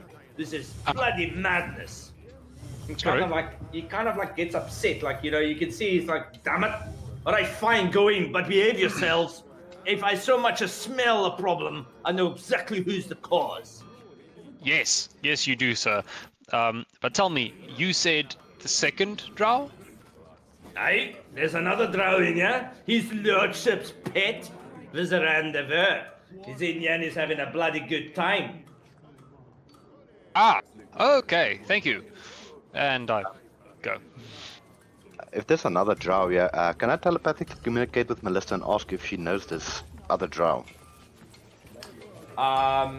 Yeah. Okay. Sure. Yeah. So, what do you say to her? Ask her, this drow that he mentioned, if she knows him. No, it is. Melissa, she thinks about the name and she's like, yes. She knew him actually very well. He was a wizard at the Arcana Academy in Mensa Baranzan, and he was the one that taught her how to cast magic. Oh dear. But she has not seen him for years. And did he oh, sorry, I'm not listening to this, am I? Can I hear this? Well, Really? But you- I'll you- relay them the normal, basically, the info. Say, listen, this is a guy that we might possibly have a connection with. And just give a quick background. This was Melissa's mentor or whatever. And he's very good in arcane type thing. Raelith, what's this guy's status? Is he on the run? We really don't know, because he is basically, if he's here, then he must have been defected. Because if you're in Krakovstuk and you're with Mensa Baranzan, you're gonna die. So I doubt he's still with him. So he most likely did defect. And he said he's the, I think it was the higher up's pet or something like that. So he might actually also have a connection to nobility. So maybe somebody to check out. I think so. All right. Okay, so you guys go into the Bulette Inn. The Bulette Inn is not a massive inn-like area. You notice as you come in, it's got like a bar set up in front on the one side, and then there's 4 tables that are in the center, which can sit between 4 people per side. And you also notice that there is as you go around the corner, there's these doors that lead to sort of like private lodging rooms itself. And most of the doors are closed except the one door that's more towards the 1 o'clock mark. And as you go in, you see a dwarf. He's quite an oldish dwarf itself. He's standing there and he's got like almost like a spectacles. He's like, "Oh, please come in. Welcome. This is the Bulette Inn. Please get out of that smoke. It's disgusting. Come on, have a nice wash of drowning water for your throats. And remember, if you breathe in air, it is not anything but clean air." Should I sort out the lodging, guys? Yes. I think let's go and chat to the innkeeper. But here's a question for the group. So everybody manages their own funds, right? Plus minus, yeah. So how do we pay for lodging now? Do we just split the cost? No, I'll sort it out. Okay, you'll cover this one. Oh, what a nice guy. Okay, then perhaps we could all have our own room. I mean, to share costs, I don't mind. To spare costs, I don't mind sharing with someone. Just remember, we I'm can not just take sure one why. room. Yeah, like you have your own room, like specifically catered towards you in the bag of No holding. bag. Yeah, but we can't come to this guy's place and then. Or Why can we? not? Can we just hang around in the tavern and drink and interrogate No. people? No, Just get one room, and then we just open up our what's it holding called? bag in there, Okay. and You know then that yeah, we area, operate Wells? from there. I'm not sure if it's a bag or sheet or bed. Can't remember. There's a It's a holding. It's like a tablecloth carpet. that you have to put flat, and then it opens up the bag of holding. so we can just Not have enough. one room. Okay. Okay. Okay, then basically I walk up to the innkeeper, try to get our lodgings, hear what the prices are. All right, yeah, no, the lodging is not a problem. How many are you? We only need one room. That's all we need. What's the price on the room? 1 room for all of you. Yep. No, what the youngsters do nowadays. Strange. All right, let me quickly go and see what I can organize for you. Maybe we've got a room with enough beds. How many beds do you need? Don't worry about the beds. Can be only one. It's also fine. Mother of God, you guys are sick. I love it. All right, just 1 second. Let me go and quickly find out for you guys. And you see him like run off, and you see another lady like says it. She's like, "My Mary, one, only one." all right, one moment. And then she runs off to the back and she disappears for a moment. And she's like, yeah, we got one. Are you sure they don't need a bed? Watch And you. he's kind of like looks at you. He said, "Last chance." Did you? What's the price on for the one room? Oh no, that won't be a problem. That's a comfortable stay. That's 2 gold per day. Okay. 2 gold per. Okay. Okay, no, that's fine. cheap. That is no, that's fine. I'll double it, but I want my privacy, and I don't want anybody close. Nobody asking questions or whatsoever. Is that fine? Well, yeah, not a problem. Let me see here.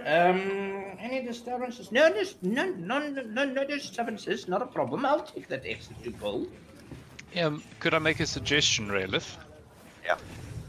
Since it's 2 gold a day, and we're doubling it to 4. Can I chip in and we just give him like maybe 30 for now and then cover our stay here for a few days, just in case we're not back to renew for the next day. You know, that our room doesn't get evicted. Yeah, that's fine. So 3, 7, 2, 8. There we go. How much gold did you want to give? I'll give 15 if he gives 15. Yeah, that's fine. Okay. How do I give gold? Do I just minus it from my total here? Hold on. Yeah. It's So 4, 6, 6. 4 gold a day. Oh no, 3, 6, 6. Yeah, man. That's 6 days worth. No. Let's just make it 40, then it's 10 days. I'll do 20, you do 20. Okay, yeah, that's fine. Okay, Yeah, that can so we've work. got 10 Alright, days. So you give 10 days. Oh, all right. You seem like put it in his pocket, and she's like, "Did you get any extra?" He's like, "No, I didn't get anything. I still go and get the bed." So he's run into the back, and with that, you guys are then escorted eventually to the room where you can relax. Did you deduct the gold for me, Cameron? Yes, I have. Yeah. Thank you. Okay. And this is 3713. There we go. All right. Yeah. On our way to our room, could we maybe pick up some drinks? You pass. Well, I mean, if you gave him 40 gold when he just needed 2, it's kind of like room service for you now. So it's like, however you wish to go about it, I grab you gotta speak your mind. I would like a pitcher of ale and a whole couple of mugs, as many as I can carry. The rest the party must carry. Oh, all right. We'll make a plan. Don't you worry about that. We've got some fire wine. If you want some ale, I've definitely got some Black Heart Stout, and we've also got the Shadow Ale. That should also give you quite a kick. No problem. I'll have them sent to your room. I'll take a bottle of each, and if it costs a bit extra, just tell them it's on Joran Shade's tab. Yeah.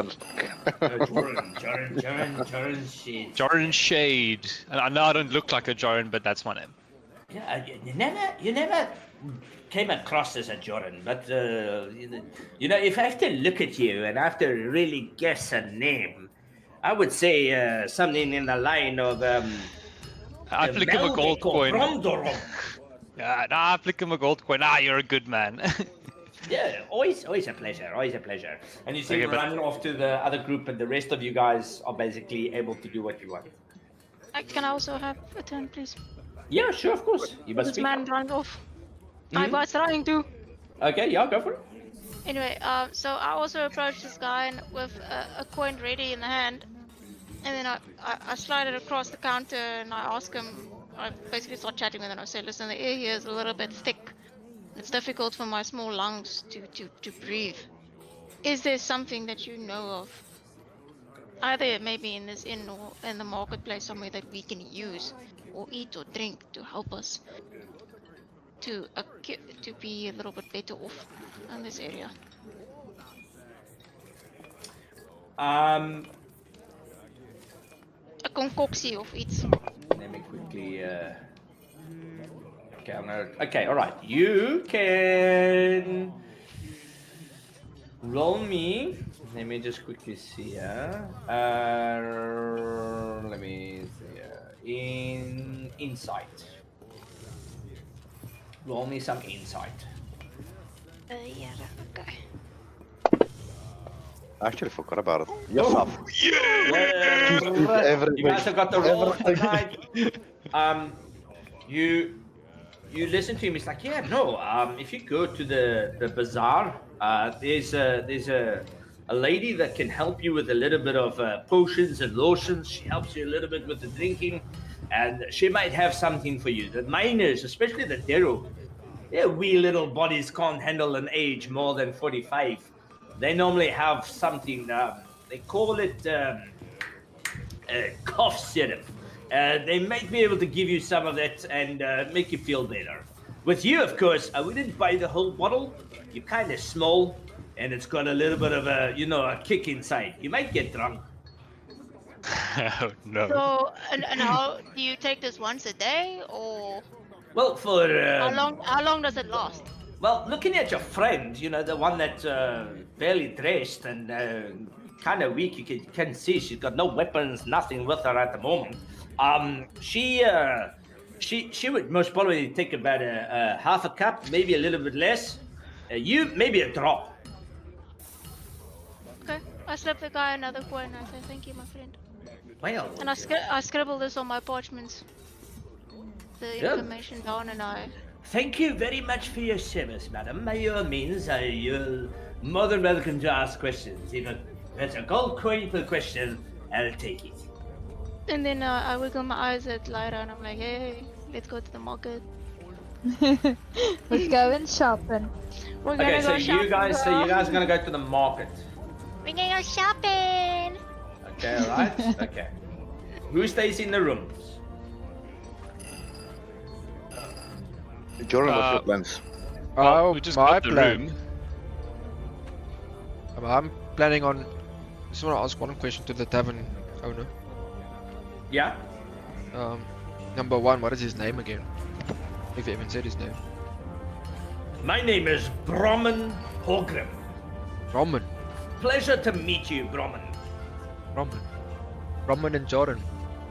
Brahman Sound a Holgrim. bad boy band. Holgrim comes at the end, and Brahman comes in Oh, front. gotcha. I don't know what about a boy band, but it's my father's name, and then it's my second name right behind him. Cool. A fascinating sir. fellow. I would like to bugger off to the market. I want to Alright, know, Good luck. Roman. I want to I'm know. gonna join. Do you know anything about that drow that's in this humble establishment? Which drow? There's only like you want to tell me there's more than one drow here frequently in this tavern? Well, you know, the same way that you paid for your privacy, he kind of did the same. So I'm not at liberty necessary to discuss such things. It's considered rude. Okay. I will tell him we're acquainted. Nah, fuck off. I'm entering no more gold question, no more. Anyway, I walk away and I go join the girls or whatever to the market. Woo, shopping! Shopping. I look Jordan look miserable the whole time, I'm just saying. You look Standard. miserable. Yeah. Yes. That's Okay. one All done. right. Raylan, sorry. Archibald, what are you doing? Remember, you're still disguised. So what do you want to do? He's also heading to the market, he said. Are you also going to the market? Okay, cool. All right. And Archibald? Yeah, I'm he, going that's to the what he market. said. Okay, so Raylan, what are follow. you doing with the rest of the crew? Might as well join. See what's happening. Okay, so you go there, but you notice Prince Derendal goes with you, whereas Pocket takes the two youngers, and Jonathan and Twitch, and Nira, and they stay. Whereas Prince Derendal, Melissa, Stool, they come with you guys. So you guys go towards the market side, and the market is that Let me just quickly get it over here. All right, so in the market itself, let me actually do this. All right, there we go. So you get to the market and you notice that it is quite busy. You notice that there's various trades. It's a very diverse area itself. You got a blacksmith. You got one that's got sort of like an area that is selling a manner of potions. You notice that there's one that's also got one weird device, like a big orange like egg in the background. In the center of this area is this massive statue, what looks to be like the king. It's got ruins around it that's of a blue nature, and you've got stone guard which look to be quite close in vicinity. And you notice that the one shop that is known and praised for its magical equipment and enterprise shines sort of like a blue beacon of a light out of its shopping area. And the blacksmith and is full on busy with his weaponry, as he has about 3 anvils, on which the one anvil, bigger than the rest, is about 5 dwarves that are constantly just bashing the item that's put there to shape.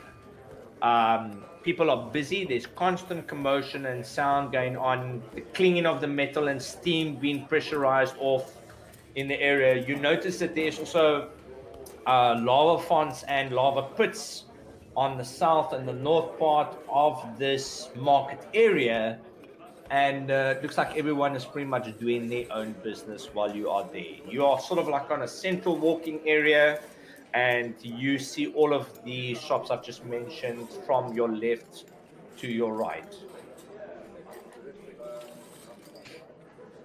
You can guess where everybody else is gonna go. Who So the bazaar? what I'm gonna Or What the I'm going to market? do is, okay, so I'm going to try and put this on you. Maybe, let me quickly see if I can get this right. Maybe I can do something here.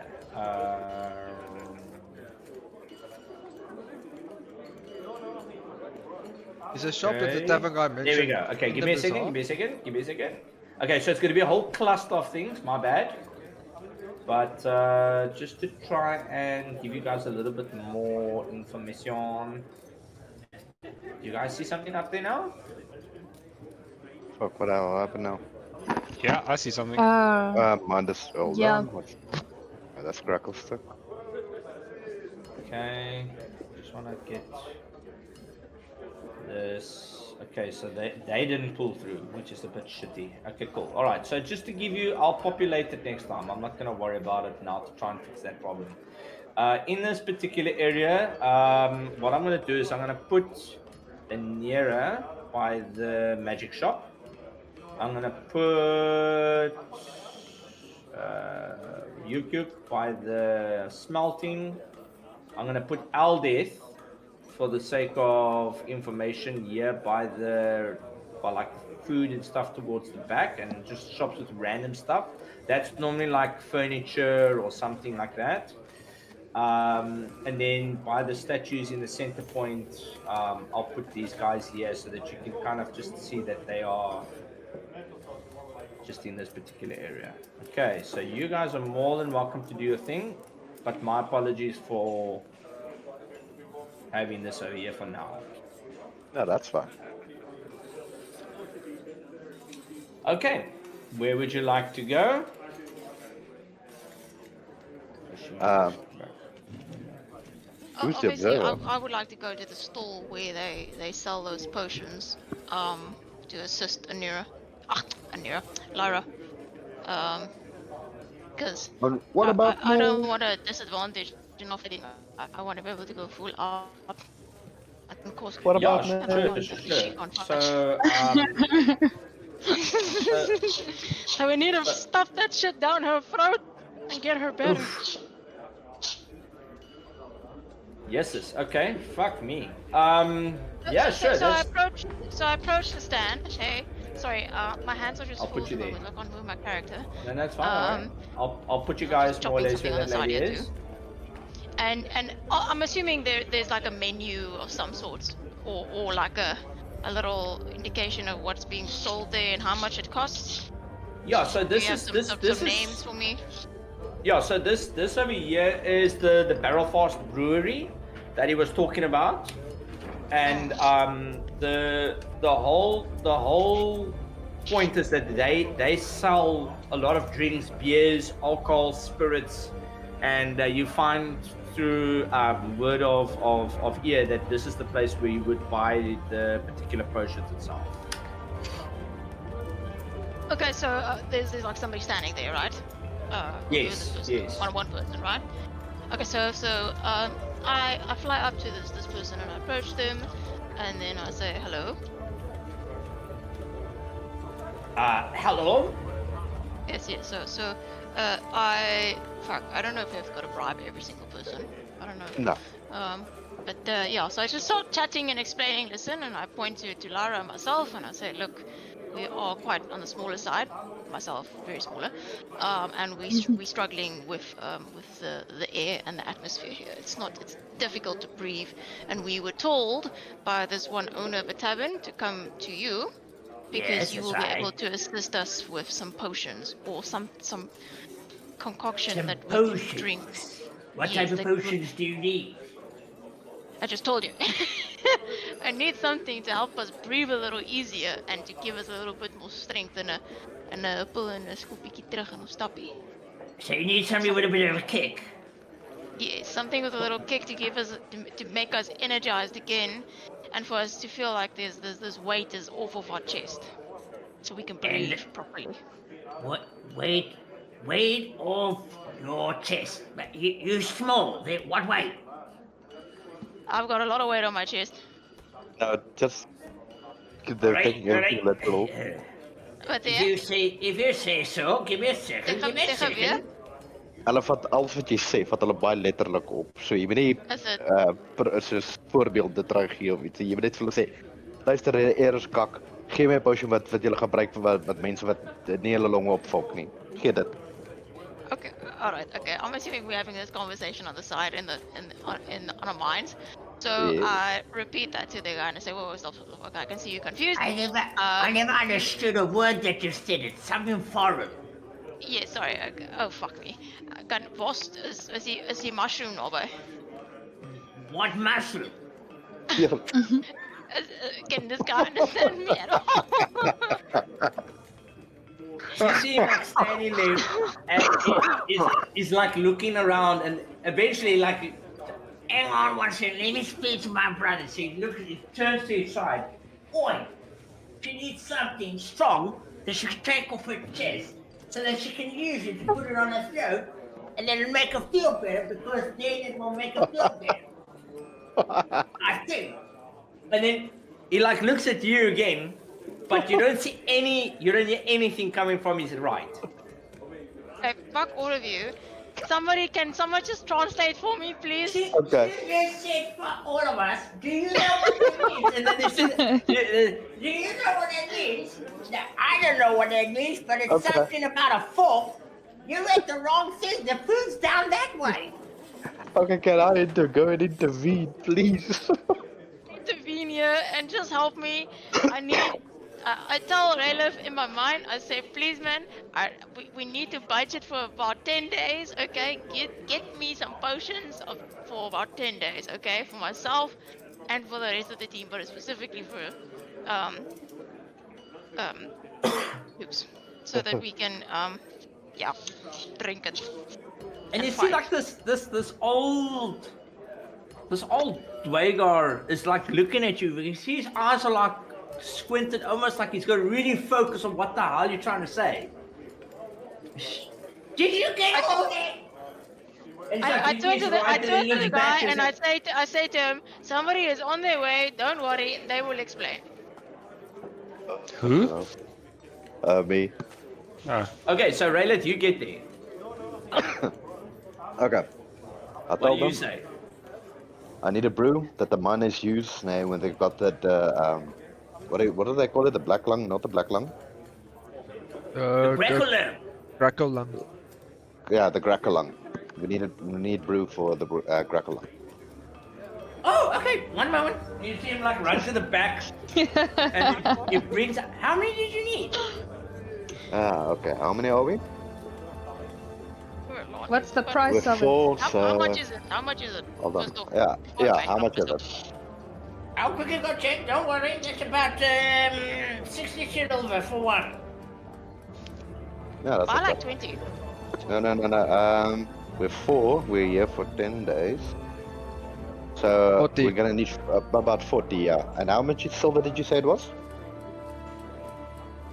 It's 60 silver for one. 60. So we yes of 2,400 silver. Yeah, that's fine. Let me just speak to my brother. How much? That's Make 20. sure the price is right. It's 24 gold, Not huh? even. Yeah. He That's, looks back at you. He's like, yes, it's 60 silver. Fine, it's worth it. Just do it. Yeah. I'll pay for it. okay. That's I'll fine. pay for it too. No, I've got tons wait. of money. We can also that gems we have. We can trade for that as well. Yeah, Okay. no, let's not trade. Let's because what I want to do is, when we sell the gems, I want to haggle with the price there. Okay. Hmm. Okay, right. So who's paying for the silver? Actually, Thank you, Exy. I'm paying. Yeah, I'm paying this one. Okay. So that's 28 gold. 24 Okay. gold. Okay, Yeah. you can take it. It's fine. Okay, all right. So 24 gold, 3506, 3506. Okay, good. There we go. You give it, and he gives you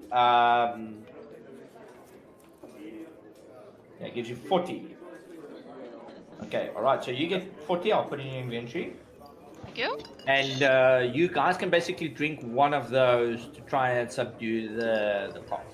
Those ones that's affected, right? I don't. The rest don't Yes, need to. that's it. No, you don't need to. No. because I need You one. don't need to do that. Yeah. So the Okay, two so of you can just drink. tap me on the shoulder when you need one, and then I will give it to you. Well, But Tap, we tap, basically tap, I want tap. okay, okay. I'm giving her one. So immediately give her fucking 3 of them. Yes, yes. Like, Yeah, here we you just go, have yeah. some in the stock, Some you know. spare ones as well, just in case. Thank you. I just telepathically communicate to Lara. Remember what happened on the ship where you blacksmithed everybody? Moderation, please.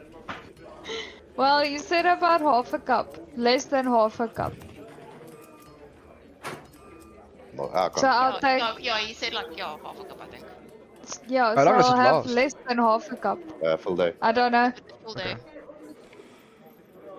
So it's quite potent, but yeah. It's like Lara just walking around, just coughing the whole time. Yeah, she's practically wheezing. It's like It hurts. she's having a hard My time. lungs hurt. It's like, Okay, drink that shit. yeah, she's having a difficult time. Yeah. Okay, so She was irritating the besides fuck that, out of me. anyone else? That's why you practically shoved it in her face. Oh, like yeah, fucking druk. Doppie is allemaal klaar af.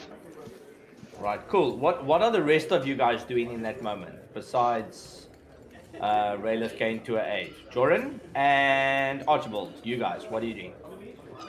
I would actually also, now that it was brought up, that the crystals and shards we have, Yeah. actually want to get rid of that. Okay, sure. So if I can find a place at like maybe the blacksmith or the smelter, either or, which looks more. Okay, so I'll put you that side. And Archibald, where are you off to? Geez, Archibald's got nothing in particular he wants to do. Magical item. No, not really. I'll go tail Joran to see, because he might find a vendor for the little bits of gems that I have. Okay, so when you get to this particular area here, you just quickly, is it locked? Trap. Why is it locked? There we go. Should be able to move your characters at will now. So you guys get to the blacksmith, and you see a massive of a unit of a dwarf. He's got these massive arms, He's whacking away at the metal and the pieces there, and he turns, and his one eye's got like a scar on it, and he turns towards you guys, and he's like, "Yeah, what can I get for you?" Good day, sir.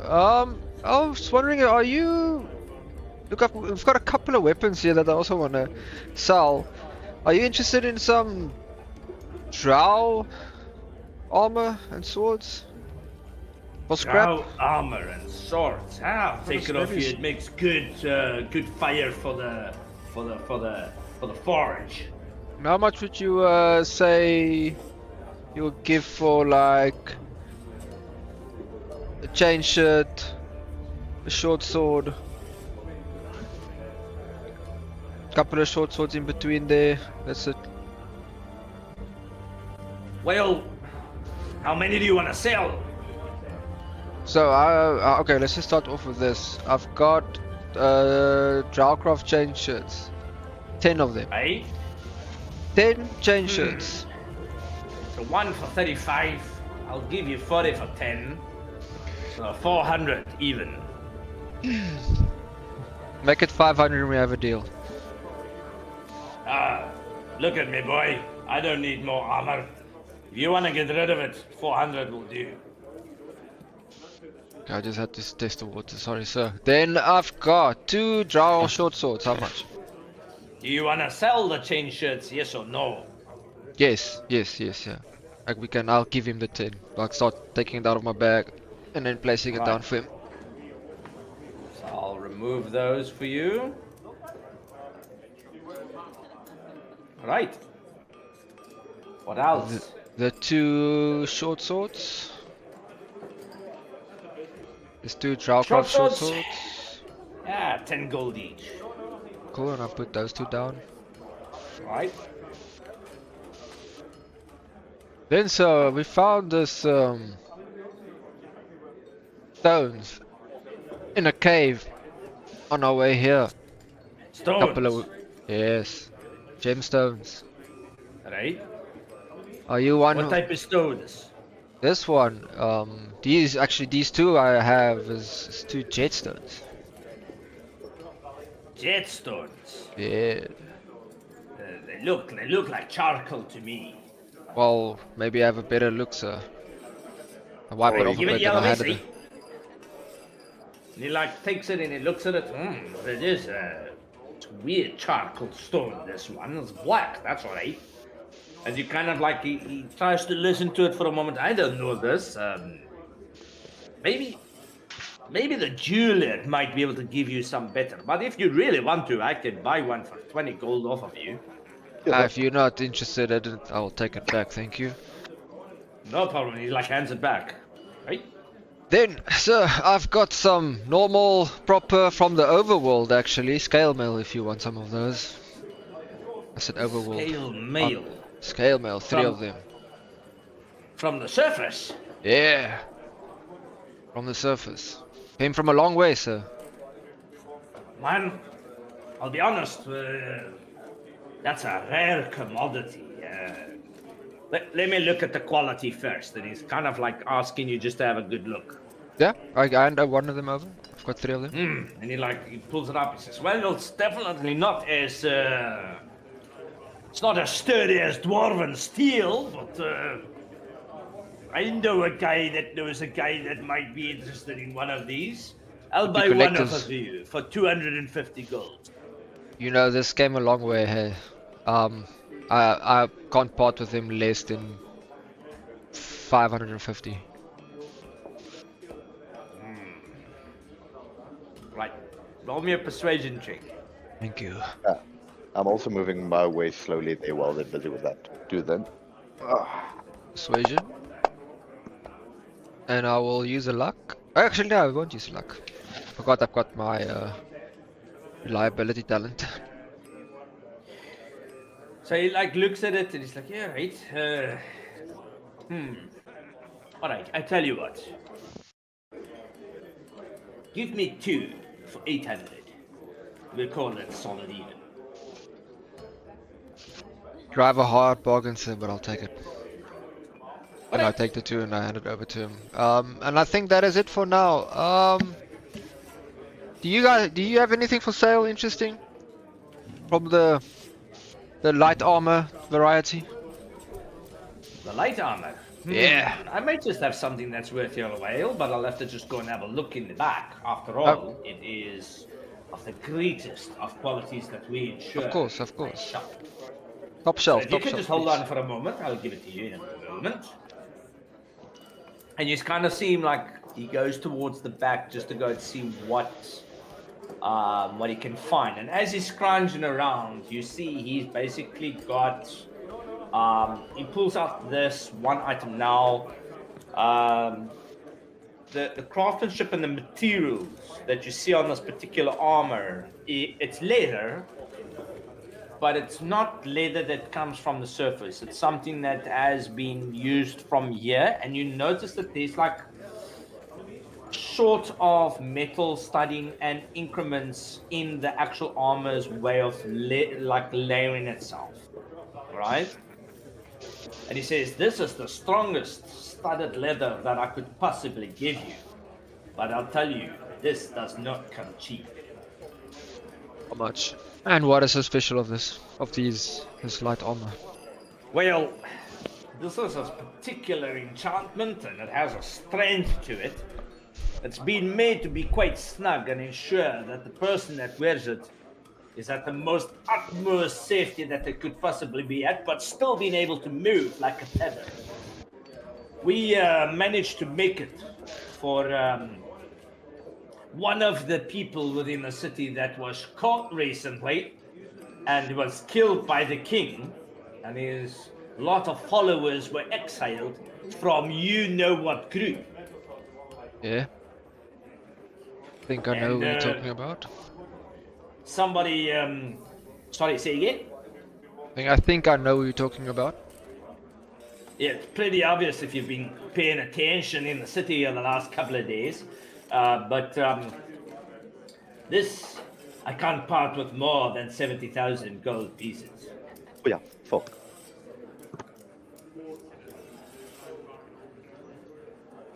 How much is that in platinum? 7,000 platinum. Jesus Christ, dude. Well, look, clearly, that's too rich for my taste. He goes to a cabinet and he like opens it up, and then inside this cabinet you see all manner of magical items. There's a shield, there's the studded armor. It does look very beautiful. You notice that there's like a belt that's got like a giant's face on it. You notice that there's like a cloak, and you see another leather armor as well, but not studded. That's more or less in the looks of the same quality. And you can see that he opens it up and he says, "There, you can see for yourself. Bloody good quality that we used to make it." And then he kind of closes it again. You get the gold, and you'll have the item. Good. This guy that was supposed to go to, was he also a human? No, he was a Dragar and a leader of a notorious group of the Great Ghosts. But you didn't hear it from me, lad. Cool. Do you know where these? This is now me trying to whisper. Do you know where these Great Ghosts hang out? He like looks to his right and he looks to his left. I can't tell you more than that they like to go to a place where they like to drink a lot. Of course, wherever that might be, you'll have to figure it out on your own. Yeah, I get you. I saw Archibald there. Thank you for your business, sir. Right? I talked to I don't Archibald. know what an Archibald is, but it sounds like a delicious fruit. Yeah, no, it is. I think it would be actually delicious with the right spice. But anyway, thank you for your business, sir. Archibald, I think if you want to sell those gems, we need to go to the jeweler. Let's do that. And then I think, Right.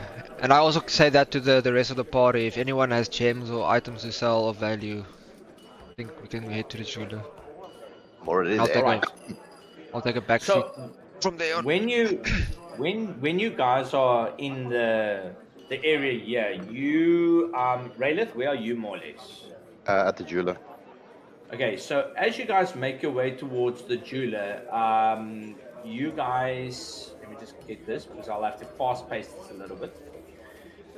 You get to the jeweler and you're about to start speaking. You kind of like faced with your you're facing the merchant, and the rest of the group is kind of like behind you guys, the ones that decided to go with. And as you're standing there, you notice that Melissa is like very close to you as well. And then all of a sudden, you see a walking cane like land on her left shoulder. And as this cane lands on her left shoulder, it pushes into her neck area where you see the symbol of her house from the Menzoberranzan family. And the rest of you, sort of like semi-caught off guard by this, turn to look, and you see the drow standing with his walking stick, almost like pushing into her neck. And when this happens, he speaks, and he says, "It is very peculiar that it has come to my attention that there is another drow in this city, and one just like myself that has become exiled. Is this true?" Do any of you guys do anything in that moment? Ah, well. Oh, Yeah, fucking hell. We go up next to him and like, who the fuck is this guy? I'll shadow step behind him. I'm not touching him, just shadow stepping behind him. You notice that there's two massive Kogoths next to him as well. They're quite towering. They're actually bigger than Prince Derendal. But when he's doing this, you kind of see that his fingers look like he's got some form of magic. Now, who can roll me an Arcana check with me? I can. Whoever's good at it. sure, go for it.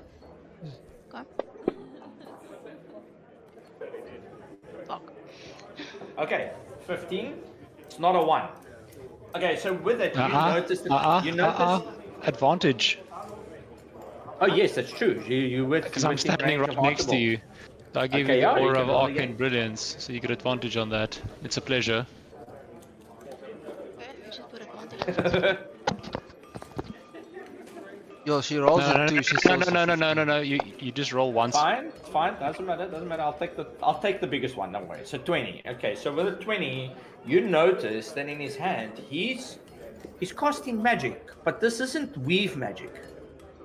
And I mean, with an arcane knowledge of 20, you realize that he is something else. This is not something that takes wizard years to understand or sorcerers to know via magic or a pact or anything of that nature. He's casting magic of potential. It's magic of possibility. You've only heard of it once, and that was years ago in the Fey realm, where it was referred to as dunamancy. All right, and you see him casting this particular magic, and as he's talking to Melistra, you see he starts to smile, and it's like he knows what you've just done, and he's looking at Melistra as she turns, and his words that follows, "I am so glad that for once the rumors are true. You finally broke free of Menzoberranzan. The favored sister of Mizrin decided to run away, and here you find yourself looking upon an old lecturer that you once called friend. I hope that we can still remain so." As he pulls away the staff, almost not really sure if he was going to see red eyes or the purple eyes that she has at the moment. And when seeing the purple eyes, moment he lowers his guard. You see the two guards also just automatically relax. What brings you to the City of Blades, my dear? And he's like talking not just to her, but to the rest of you guys as well. And in such good company. For circumstance, fortunately. Because she's seen the errors of her way. He said, yeah, a surface joke. My sister was unfortunately one of the few surviving family members of the De Ver household. But I have news recently in the last 2 years that she died by some adventurers that found her within a sanctum. I am the last of the House De Ver, and I find myself in this place at the service of the king, and unfortunately, this is the only place that I can be. So should I leave the city, I without a doubt would be killed and hunted by that of Loth and her assassins. How do you walk freely through the city? That's an agreement between me and the king. But do not worry. I'm sure that there can be made arrangements, of course, if you felt that you would help me with my endeavors, and maybe we can figure something out. But it's strange. I noticed that your Kogar friend is somewhat different from the rest of you. Do you mind coming to my room within the inn? I have plenty of space and accommodation that I can guarantee you will keep us from prying eyes. After all, a place such as this in Dragonstock has many ears, and even the walls are able to follow words and whispers from ear to ear. Sorry sir, but we don't trust you. This is a new place for us. Can we convince you to take? We have also a very safe place. By all means, if you feel that that's necessary, I do not mind. It's just Whoever's precautions in we have to courtesy take. and whoever's in company of Melistra, by all means, show me the way. Hey. This is sounding a little too sexual for my liking. I love it.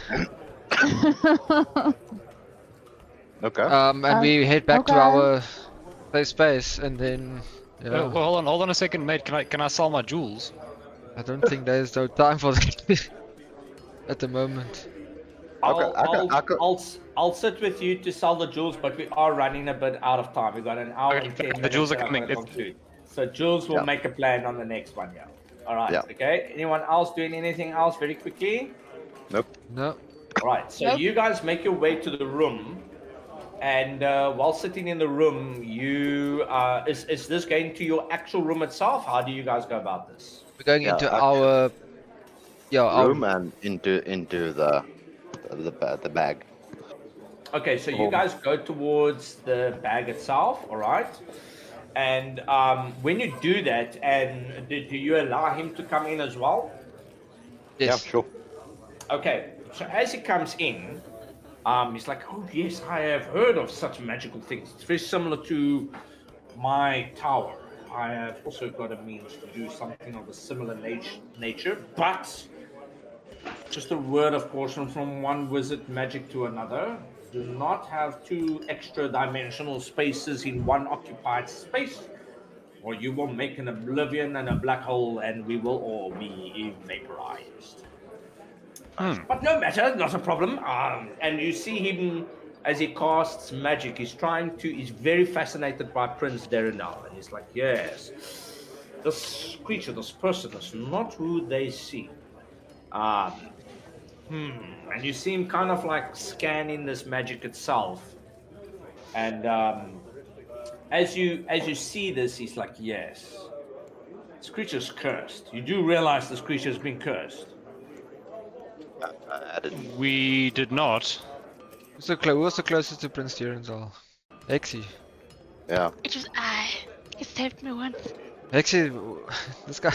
Are you hearing what this guy is saying? This random guy is saying our friend Prince Durandal's a bit fucked up. Yeah, Hold on. he's been cursed by something, and you kind of like see him. He's kind of like trying to scan the magics that's involved.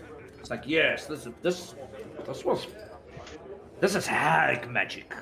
Well, the worst kind of curses Oh, that you could fuck. possibly have. Hold on a Yeah, second. Hold on. Prince Durandal, where he's got some explaining to do. Not really, actually. No, for Can you. he talk? Yeah. No, you Yeah, can Prince talk. Durandal has been able to talk all this time. How the yeah, no. what can I speak to him quickly? Yeah, of course. What the hell were you doing with hag magic? I can't remember. I know that I searched for it in the Underdark once. And but then I you can't made a remember deal. Why? And then okay, but do you know if it was a hag? You remember nothing. I remember very vaguely. And you see Vizir and the wizard as he comes forward. He says, yes. Unfortunately, when hag magic curses their target, sometimes they do not remember who they are. In fact, it's going to take me a few hours to remove this curse, if you so wish it. Well, I turn to the party. I think absolutely this is a man underneath all this. We've got to get him uncursed. He starts. Oh my he starts, god, I he starts, just got an epiphany. he starts using some form of magic to try and he starts to try and get information on this person. And what happens is, as he starts getting the sort of like magical essences of the person that's involved, he's like, yes, this was two, but now it is one. But one's Kogoth and the other is Avariel. And he kind of like, yes, Avariel. It's like an elf, a fairy, kind of combined, but not magic in essence. Smutty. It's giving me.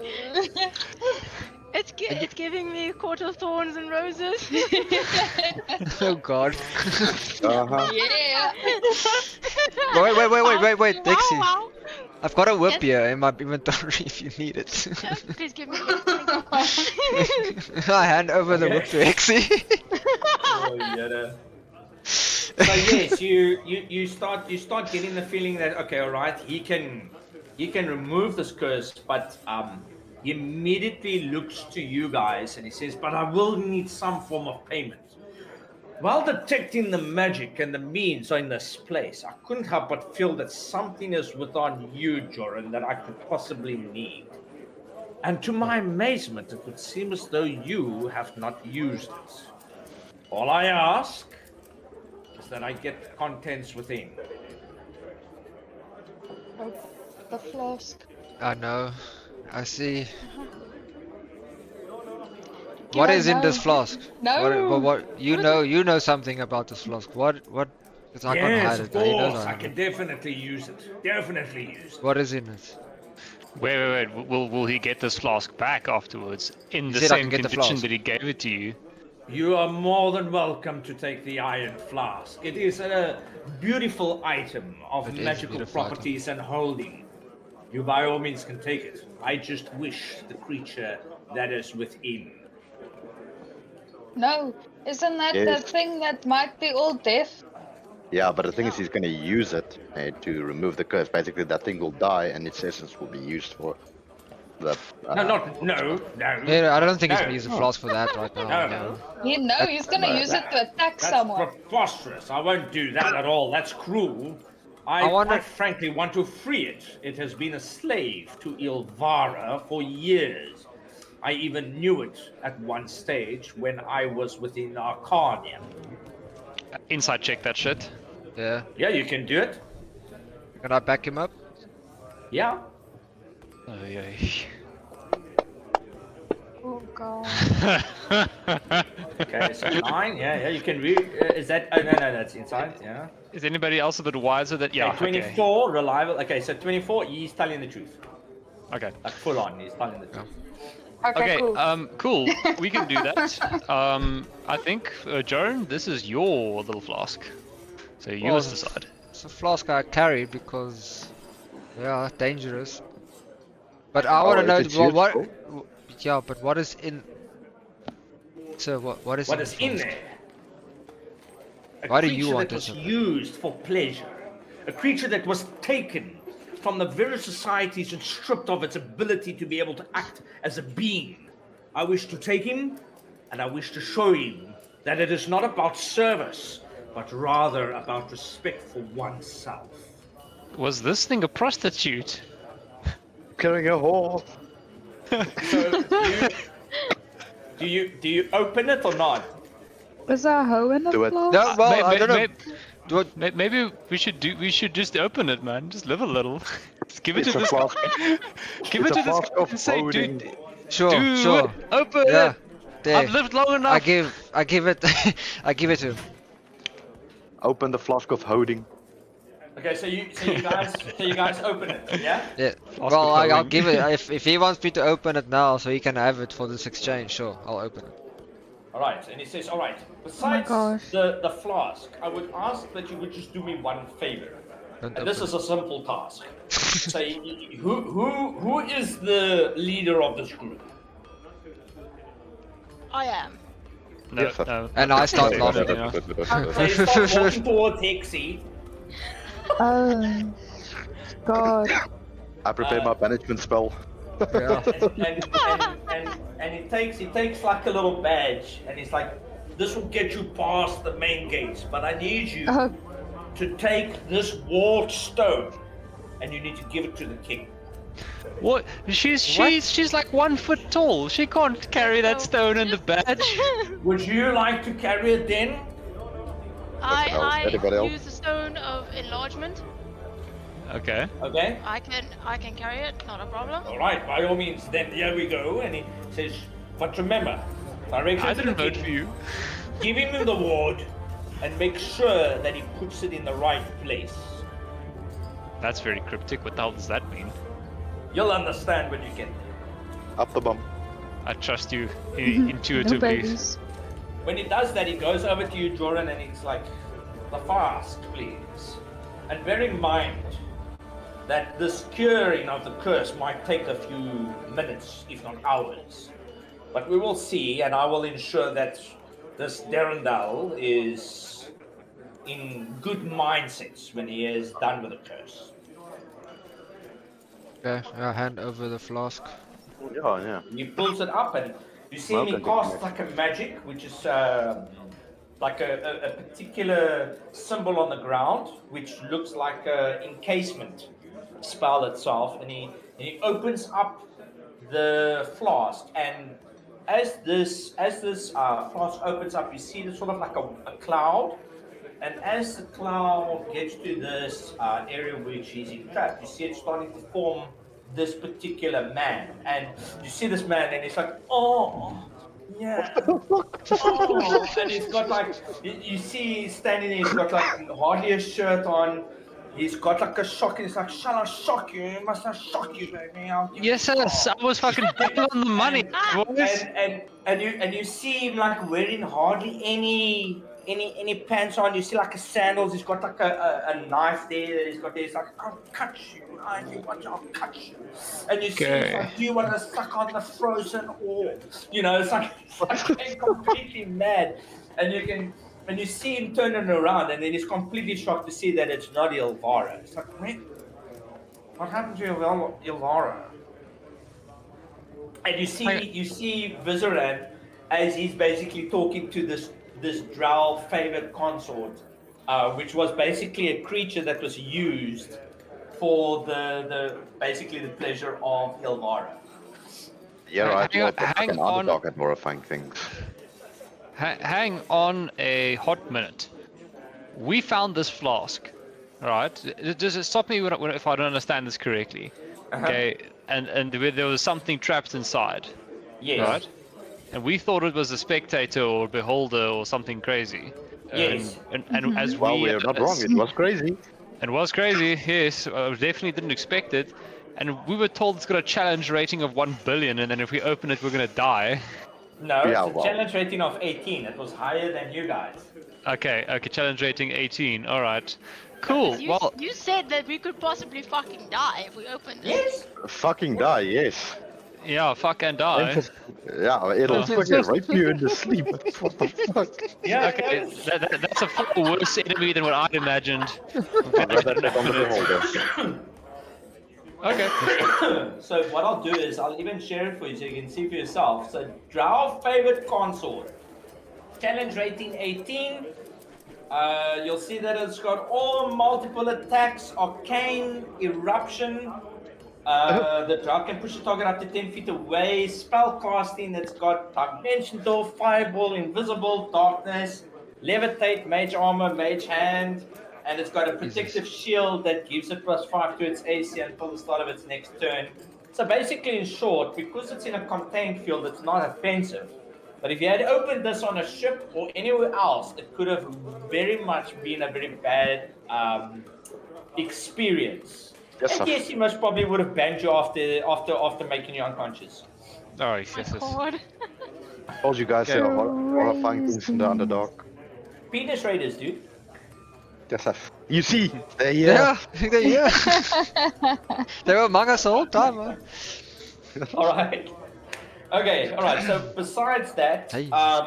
you guys, Hexy being your righteous leader, she decides to take the stone and the badge, and you can with this you know that you can make your way towards the king. The group says that they will gladly go with you if need be, but Prince Derendal and Melissa would be there with Vizeran, and that is to make sure that Prince Derendal itself is his curse is removed adequately. So the only ones that would be going with is basically the lot of you with Stu. Yeah, still must always be with us. All right. So what do you guys want to do? Go to the king! Okay, The you king know, with the guys, stone. with Axie, we know we might get executed. But can we long rest at least make sure everything is reset at least before we go to the king? Why would we get executed? Well, you want jy is would trigger have happy? had a long rest on the boat. Okay. So yeah, short what you've rest. got at the moment is what you've got. I wouldn't say that you've got time for a long rest. It's a case of like, okay, you know, you were Because- told there's like the king, so There's if a you wanna lingering take a long rest, lucky. not a problem, but it might not be in your favor. I just want to know because I haven't used any lucky this session yet. When Yeah. did we long rest? In the beginning of the session. No, in the beginning of the session, yeah. Okay, then I can. Okay, then. Okay, cool. I'm happy. I would Yeah, just like to point out not a I am not trigger happy. You must lead us with pride and with humility. So, Hexy, Be you humble. leading the group. You need to be in front. Yes. So you walk in because now you've got the stone enlargement, and you make your way to the drawbridge. Okay. And when you get there, you see the two guards that you saw earlier, and you're looking at both of them, and they see the badge that you've now got on your chest, you know, left breast side, and they're like, okay, you can go through. And it's without even a doubt, there's no problems. You can go through with the crew. It's almost like this badge gives you a sense of free access into the higher parts and the higher caste of the city. And as you're walking there, you hear the roaring sound of this dragon again swooping as he's doing his rounds and blowing torches. And at one point he lands on the one roof and he looks down towards you guys. And he's interesting. Adventurers that can venture at will within the city of Gravelston. I must have a word with the king. And you kind of like see with the king, and he kind of like he gets back up on his wings and he starts flying towards the castle from where you see him. And as he gets to the castle, you notice that when he gets to the entrance itself, he goes towards the back, almost as if to try and nudge his head into a particular area where he would be able to converse with the king itself. So you're making your way towards the king's side itself. You notice as you are crossing this massive bridge that on the left and the right of it is this massive crevice, as I mentioned earlier, but below, when you look down, it looks horrible. You can see people are sick. People are not doing so great. There's a lot of like little tents rather than houses, and Darrow and dwarves that are even less entitled with coin are there, and you can see it's tough living. And then just as you cross the bridge, you enter this area which looks absolutely pristine. There's not even a mark on the walls. You look dirty now in comparison to the rest of the district. And you notice that there is specialized cleaners. There's a crew that's constantly going around sweeping the streets. Guards are constantly keeping an eye on this particular area itself, and you see that they are a lot more forgiving.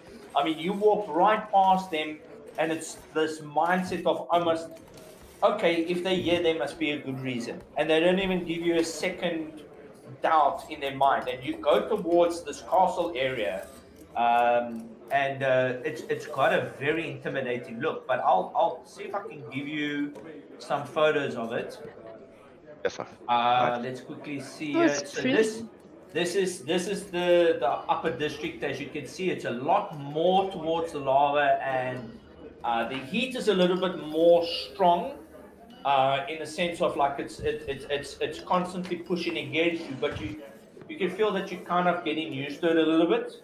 And then as you make your way to the castle, you notice that it's got these massive points where the lava is kind of like controlled through these metal points as it like swells up towards it, and it pushes in an arc away from the walkway, and you're within intimidation wise still wary of it, but it looks safe enough for you to make your way to the entry point itself of the hold of the Deep King. And that is where the king itself is within. And the 200 stone guard are basically in this particular area itself. As you go in, you get to a particular throne room. So what I'm going to do is I'm going to pull you guys through, because this is quite an important part. Now let me just put one. Archibald, that's another one. Joran, come on. There we go. Lyra, and then Raylith. Where's Raylith? At the top. All right. And what I'll do is I'll quickly just share the map, and I will. These guys on. Sorry, 1 second. You guys see the map? Yeah. Okay, cool. So as you get into this particular area, it is quite an overwhelming sight to actually see. Oh, no, man. Sorry, that was my bad. Let me just quickly put them here. Add to combat check. There we go. One memento.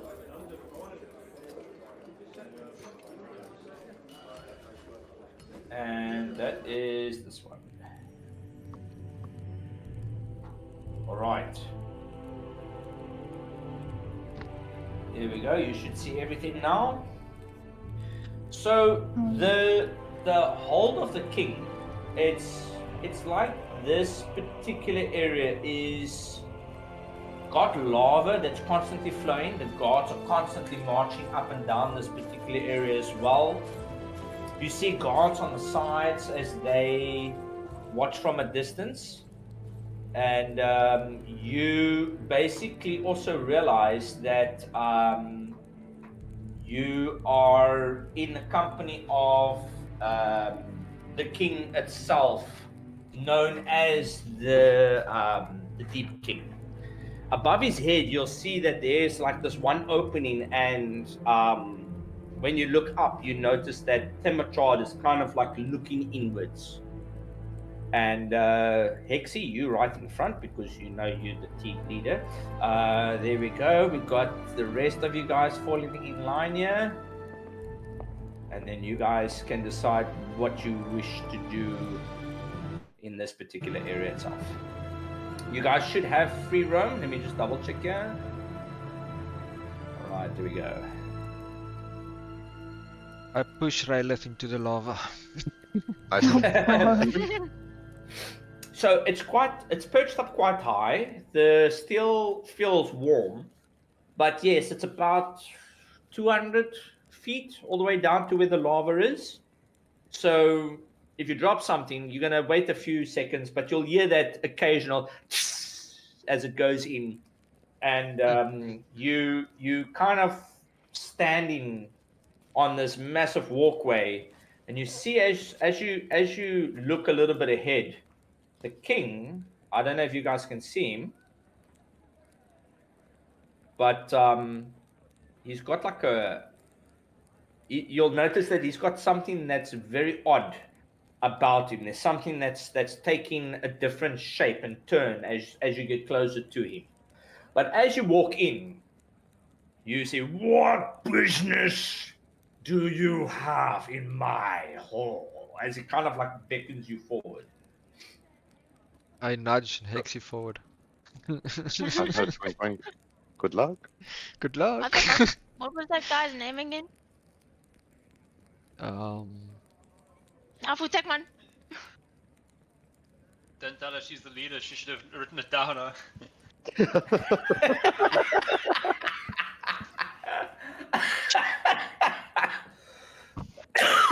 That is pretty funny though.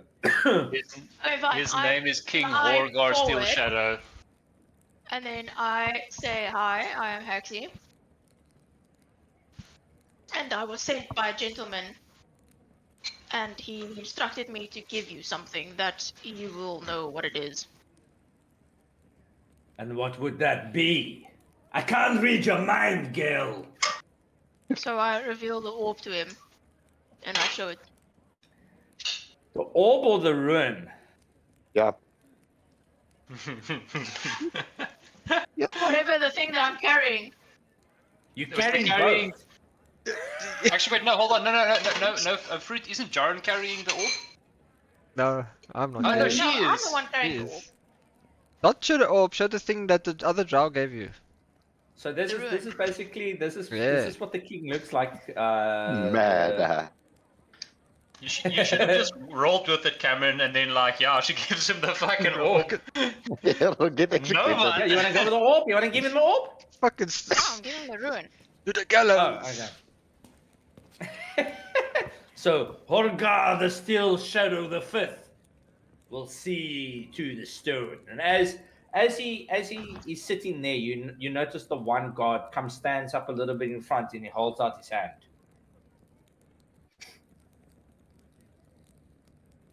And What then, do you do? What are the rest of you guys doing? Just walking I'm, up behind I'm him. assuming I'm handing him the ruin. Lyra, what are you doing? Go hand him the rune. You need to go to the bloke. I'm gonna Oh, sorry toss about it.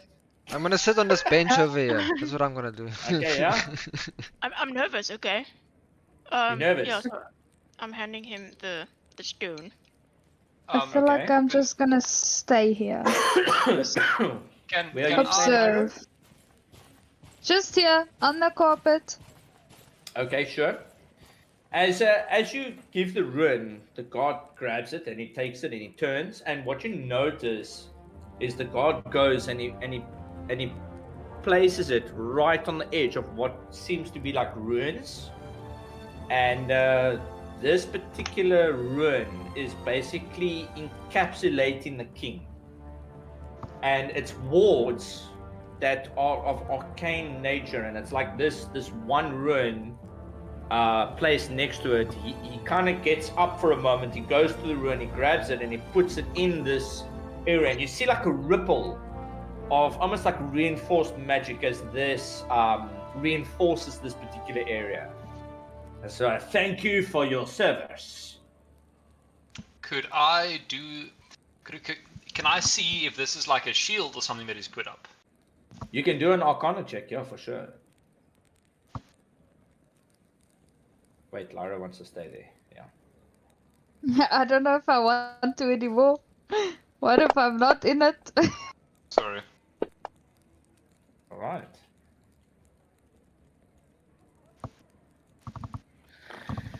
Okay, so with an Arcana check of 21, you look at this and you immediately, you've never seen this magic before. You understand the runes. It looks something similar to the runes that Joran and Hexy explained kept you guys locked up in Valkenvalve, but it's not the same. It's similar. You get the feeling that this is to protecting. There's no other reason behind it. And do you decide to go closer to this actual ruins or not? Can I see the king and can he see me? Yes, of course, he can see you, Okay. not a problem.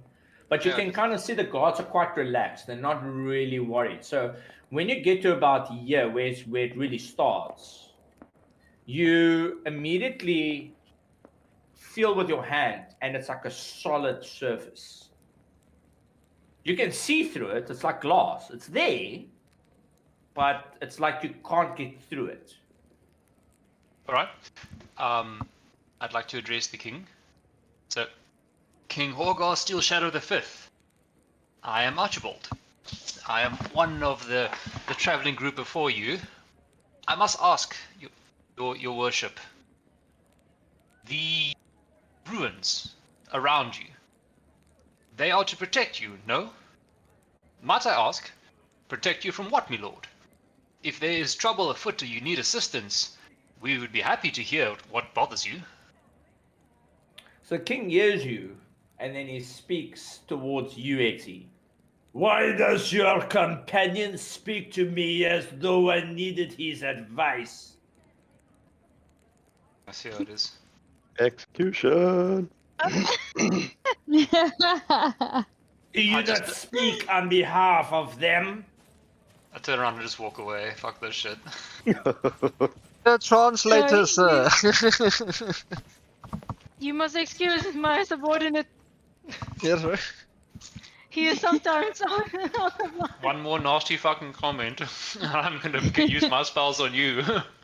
Little twerp. He was merely curious as to why you have these security measures in place.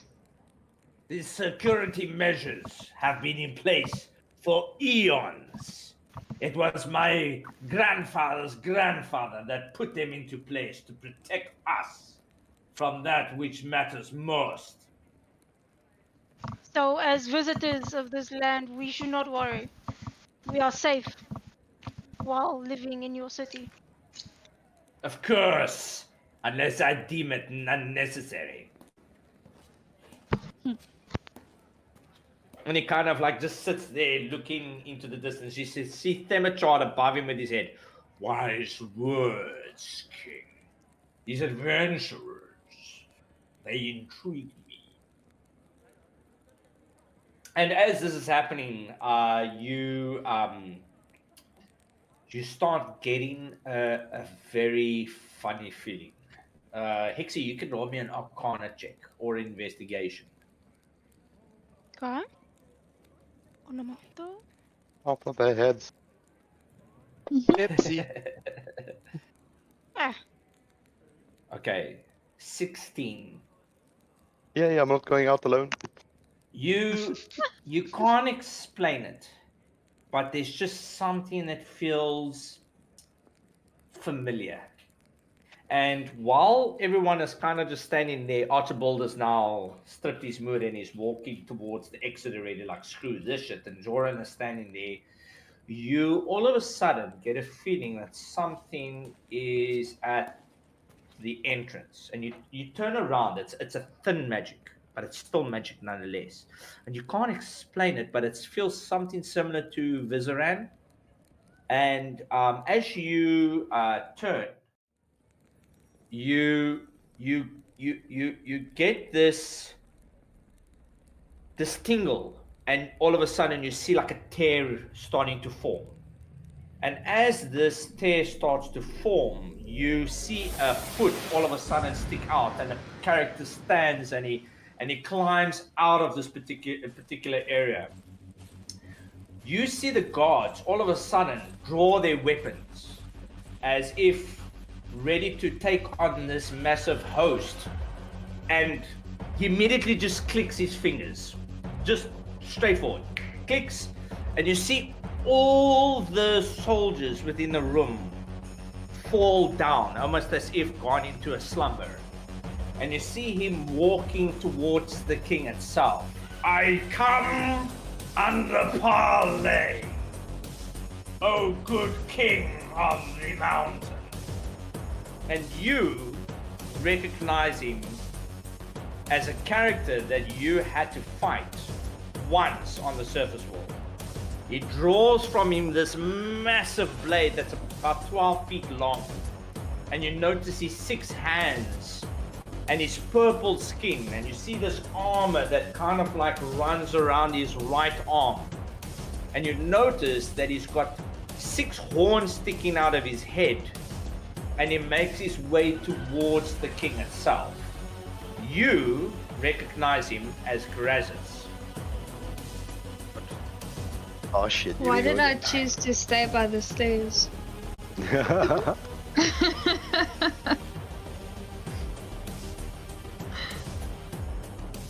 Alright. And as he's walking towards the king, like walking. Oh, well, I must say, I love what you've done with this place. I haven't been here for, 2,500 years. And you notice that on his head, he's got 2 stones that are rotating around his head. And he's walking towards you guys. When he gets to you, Lyra and Archibald, he looks at you and he's like, I'm not even gonna bother with a lot of you. And he kind of just starts walking around you. And you can see he's got absolutely no care in the world. He's just gonna go and stand right here, and he's going to be talking to the king. What are you guys doing in this moment? Fireball. Hexy, up to you. What you doing? Okay, so he's currently like with Flocky. Sorry? So he's waving the white flag at the moment. What? And he's saying. Yes, at the moment. You do at the moment, yeah. I But do it's not still- come it's still- with the They don't notion care of about us. wanting to conquer. There's no reason to conquer. We have an accord, remember, O king? Lovely. So they've got something going on. Oh my damn. So, Hrothgar, Not me and daddy's business. when he sees this, naturally, let me just quickly see here. Orgar, Steel Shadow, the 5th, immediately stands up and says, you have no business within the City of Flame. And you kind of see, as this happens, that Raz is like, me? No business? Oh yes! It wasn't you that made the pact. It was your grandfather 15 generations ago. Now the question is, where is my Ionian stone?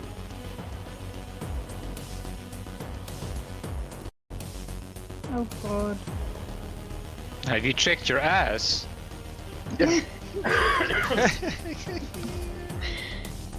He says while he's hiding behind Lyra. Are you still disguised as a Dwagar? Well, sure, and more than an hour has passed in real life, so I imagine Okay, not. so you back to the. So he looks at you, whether true sight or not, he can see you for what you are. Says, Well, I saw once a rabbit being pulled out of a hat, and then I pulled him through his own ass. Come leave the city, and I will show you firsthand how it is done. Maybe later, you've got work to do. Yes, I do. With people that are actually important. And he like looks, and you see Temachard as he's like, you will have respect for our city. And you see Grazit, he kind of like just, he shrugs him off. He says, Temachard, you would be well to keep your voice down. I will cut your head off from their scaled body. You know you are no match for me, worm. And you see him walking towards the king again as he gets to this point. Hexy, he briefly looks at you and he does a double take, but almost like he can't really remember where he's seen you before, but he recognizes something about you. Find the bastard. And as he gets here, he gets to the point where the ward just, he like slams into the ward. Well, King, the agreement was that you would have the wall stone for me, and that Ionian stone would be mine. I have not received my stone yet, and the question is why. The king immediately, we're still digging for it in the wallstone tunnels. We'll give it to you if we feel it be fit, but even now, it is still ours to give. So Grazit, you are right, though, King. By all means, you're more than welcome to stand behind your little shield. But do realize it's not about me that you should be worried. Your grandfather made a pact to say that the city would never be a problem for the Demon Lords. But if you are to go against that, then there's nothing that can protect the so-called city in the next 7 days. And you see him kind of like stands back. 7 days. I have my siblings, if you so can call them that. And he kind of starts sniffing. And I can sense that one of these has slain one of my Abyssal family. And he like looks towards you, Joran, almost as if not giving you away, but he knows. And he looks to the rest. He says, I know that Orcus and his army is on their way here. I know that Zookmoy is within the grove. And I am within Mensa Branzaran. On the surface world, we have Baphomet and Yanagu that will soon destroy the cities of the surface world. Your city was the agreement. You cannot give my stone in 7 days. Your city will be crushed. And you see him push his hand through this shield.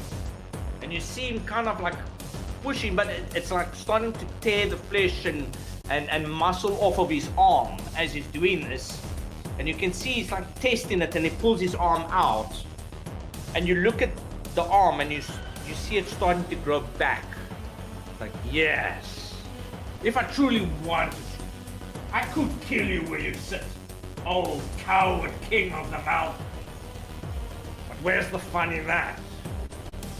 Orcus can do my dirty work for me, and then I will arrive to kill you nonetheless. You see him kind of like walking back towards the entrance. And he like looks towards you, Raylith and Exy. I'll see you soon, little pets. And you see him looking at the dwarfs, and they're like dancing and they're sleeping, but they're like moving almost not by their own free will. It's like he's got them almost like in a puppeteer formation where they can't really control themselves anymore. Says it would be a horrible means of a proper suggestion to have them just drop. Wouldn't that be fun? And he's like looking at you, Lyra. Morom. Okay, Cameron. Yeah? I wanna call something.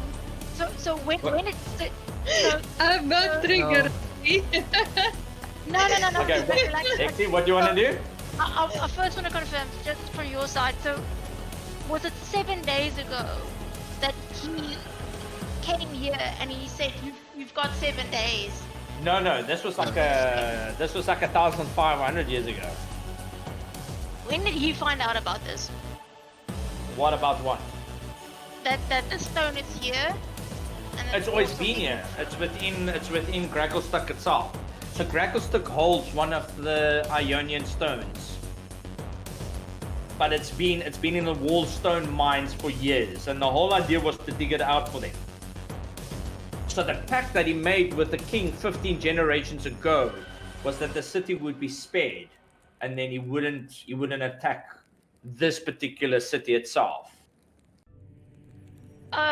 Okay, so would you consider this was an action that happened now, and he's kind of like told everybody now, it was gedreig en gesê, okay, I'm back in a couple of days.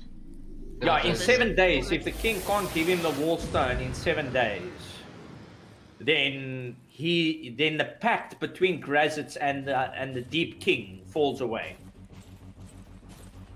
Actually, Which means that the city becomes vulnerable. Yes. conjure up 'n illusion waar jou vorige party hom opfok. Net was 'n reminder en somebody vir hom. So I wanna actually cast modify memory and see if it works On who? on Rather, Grazitz. You want to cast on Grazitz? Yeah, Okay, sure. and I want to use my highest slot possible, which is my 5th slot. Okay, sure. So I want to modify his memory if it is. What wisdom successful. save? What's the wisdom save that you need to do? This is very high though. But okay, go. Okay, you never know. You might get a 20. What is I the don't know. saving throw for Where modified do I- memory? Doesn't say here.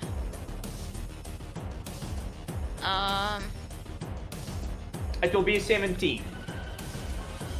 You think so? Yeah, but what does he have to roll? Wisdom check. I don't know. I'm reading here, but it's not seeing it. Okay, let's quickly have a look here. That's a spell, right? Yeah. Okay, so let's quickly go to modify memory. You need save wisdom DC 17 now. So I'm gonna roll that as a save. You can mark it off as a fifth spell slot. Okay, there we go. I've marked it off for you. He rolled a 28, Jesus. so he succeeds. So as you cast this magic, it's like it goes towards him, and it's like he turns around and he grabs it. It's like, you know, the wonderful thing about parlay is that it goes both ways. King, look at the fools you have within your city that would have this place burned in an instant because they wish to cast little magics. And he kind of like just shrugs it off. Bear in mind, little fairy, in 7 days, I come for you first. No Thank you. come. And you see him kind of walking, and he hears you say that, and he turns around, and he's like, you know, I always think that the demon lords are the ones without decorum. Maybe you should try some yourself.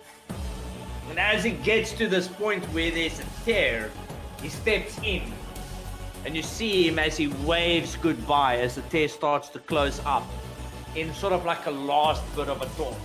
See you soon, little fairy. Haha. So I turn to the king and I say, so much for safe space, Ned. The king has got big eyes, like he's completely shocked. He didn't know what the hell was gonna happen. So in this moment, it's like all of you guys kind of like, what the hell just happened? down, want to go. Fucking. Well, I don't even. Well, I don't know him. But what you do know is that you've got names. You've got Orcus, you've got Zuktmoy, you've got him, and then you've got the two that's on the surface that are wreaking havoc. Can you give What us do you a do name with this against information? Orcus? Orcus, Orcus. And Zuktmoy, is in the is in on the surface. And um, he is in no, so- Menzoberranzan, huh? yeah, so so Grazit's in Menzoberranzan, Menzoberranzan. Orcus is somewhere around. Zuktmoy is in the Grove. Or at least those are the names that you don't know the location or that, you just know the names. And then you know Yanago and Baphomet are on the surface, which is bad news. Because the two are constantly in conflict with each other, but if they've got a common goal, then it can be a problem.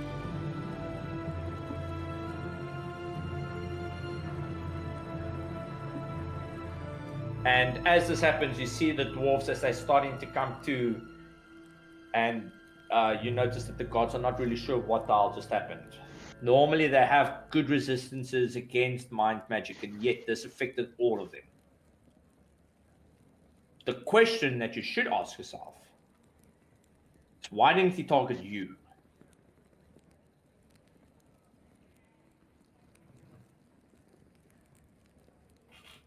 As Why We did- need to find. Yeah. We need to find that stone and destroy it. We have to, the okay, king well, like yeah. looks at you and he's like, yes. Would you be able to find it? Would you be able to go into the wall stone tunnels and get it? Would you send some men with us? I'll have to get whatever I have available, but You don't think this is there's like no very guarantee important? that we could find it. That is the problem. We've been searching for this thing for years. And how do you expect us to find it? If you guys, if this is your home ground. I cannot give you an answer. Yeah. What I can say is that every single person that we've sent has not returned. And my men are stretched thin as it is. The Darrow do not wish to take on that task because they would die. And the dwarfs are too valuable to necessarily send for wasted opportunities. They will die in every But- case. Precisely. Whereas you dare speak to a demon lord, you must have some form of a backbone and means to be able to do things that is considered better than the average dwarf. So if you choose, we can put you under contract. I can pay you with gems, gold, money, and you find me that stone and bring it back to me. How much was that armor worth? A shit ton. Sorry, say again. A shit ton. A shit ton. I can't remember the Shit exact ton. number. It's like 17,000. No, what? 17,000 gold or something. No, you know what you can actually tell the king, procure us some equipment, especially that specific item from that specific forge, and Okay, then we hold can on, do hold it. Yeah, but I mean, on. there's I a look lot at the of- king and I say to him, an adventure like this requires very powerful armor and weapons. We happen to see some in the market. Can you give that to us? It will help us. You see him looking That will be our reward. You can see him looking towards his left, and you see like the one guy with like a stone tablet, and he's like, and you see him looking at the dragon. Dragon is like, fine, I will help however I can, and you send them to my lair when the time calls for it. And you see like the Deep King is like, we will make a contract with you all, and it will pay you in platinum, gold, silver, jewels, and gems. It will be a value better than anyone can imagine. For should you succeed, you will protect this city. But should you fail, you doom all of us. Okay, what Could can you we- give us to show that we've got your seal of approval to go and pick up all of the equipment we need? Go you give back us a to parchment? whence you came, and we will have somebody send the tablet of agreement first. Thank you. Tomorrow you will start your search. Now Okay, leave. well, we turn around and ring my calendar here. Okay, so where are you guys going otherwise? Now we're just Away from leaving. here. Away from We're here. going back to the armor places. That's where we're going. Okay, Oh, so we need to first get the deal, I think. Yeah, but the he's gonna send the tablet soon. We'll wait.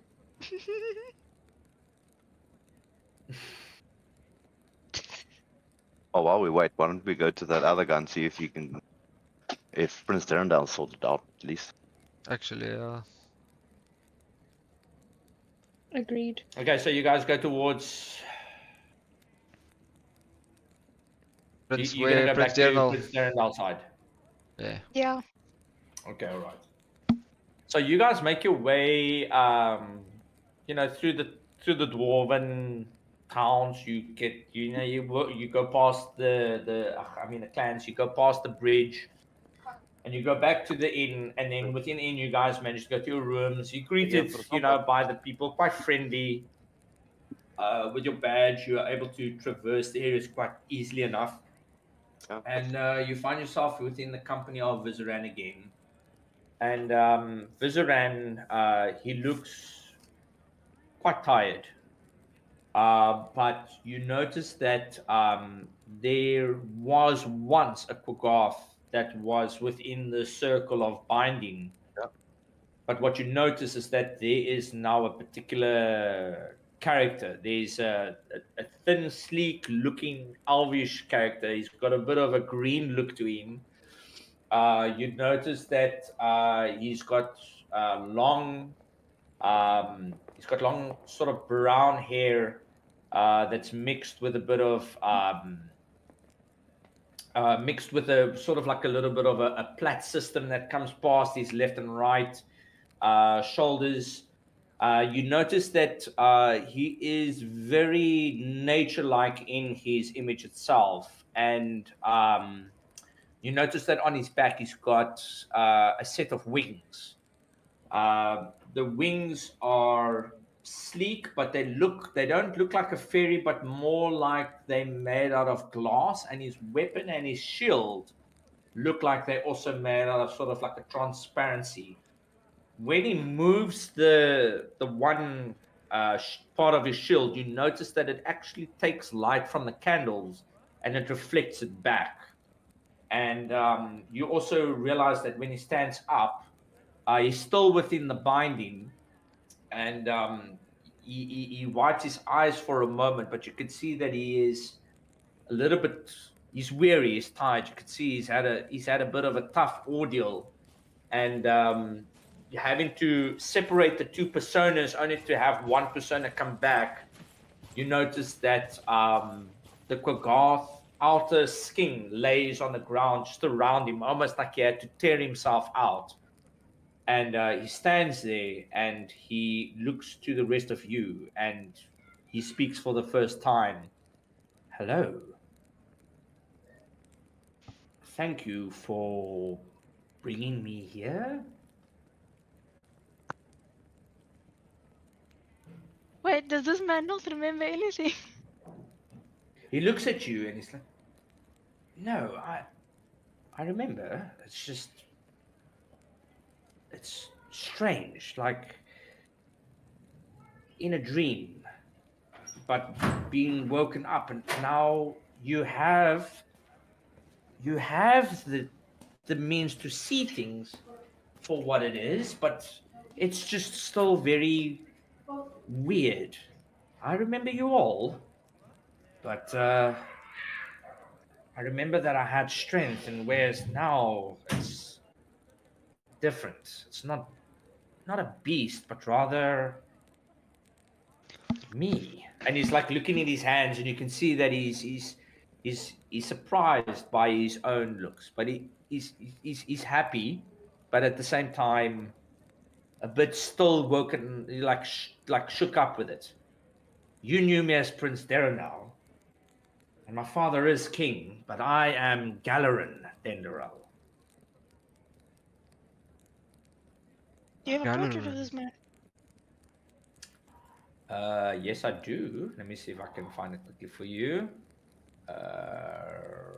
This is where she judges. Mm. Those books are coming to light. There we go. She still has to whip.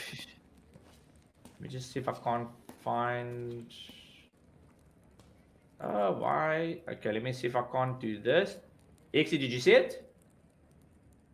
No, no. Not. No one else sees that? Okay, let me Nope. let me see if I can't. Okay, because he's got a portrait. I'll see if I can't. What map are you guys on? Let me do that rather. The king's. There's a throne room. Yeah, Okay, throne so room if of you the at deep the king. if you're at the king's throne room, I will show I'm you on the there town. because. All right, let me quickly just give me a second quickly. That's where's your character, not you, what you're watching. I have no idea. She left the king's room and then I No, closed yeah. the map. No, you still at the king's Okay, room. give me a second. Give me a second. Huh? Where is this bloke now?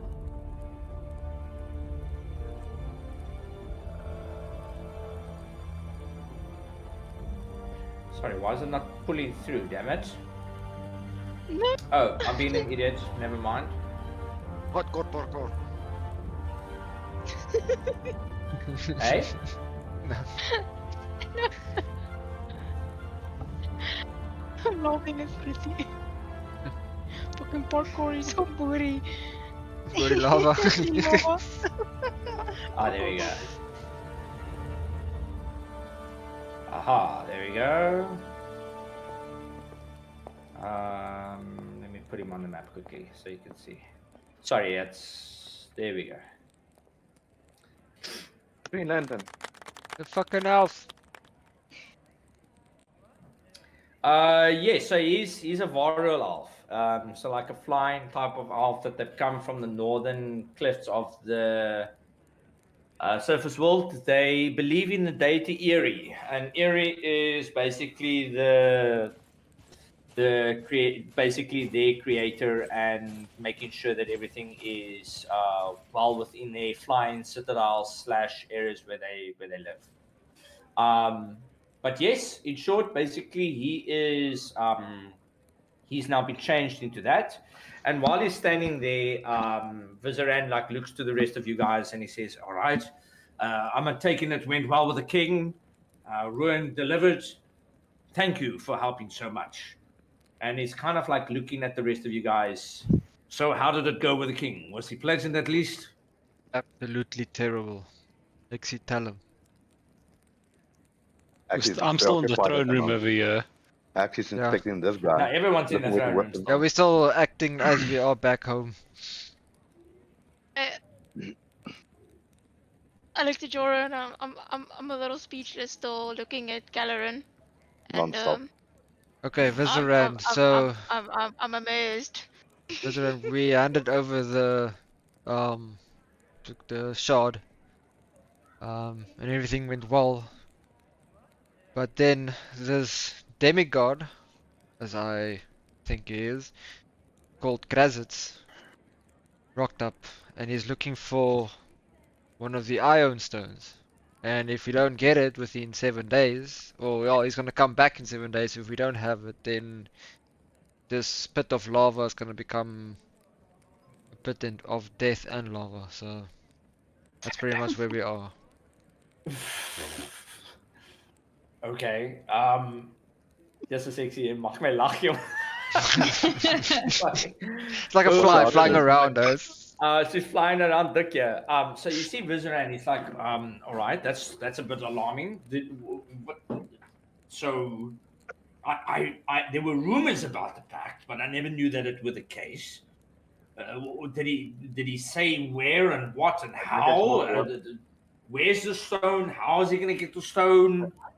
According to Does the he, king, did he they've mention been anything else? according to the king, they've been trying to mine this stone. And they will we've got to made a pact or agreement with the king.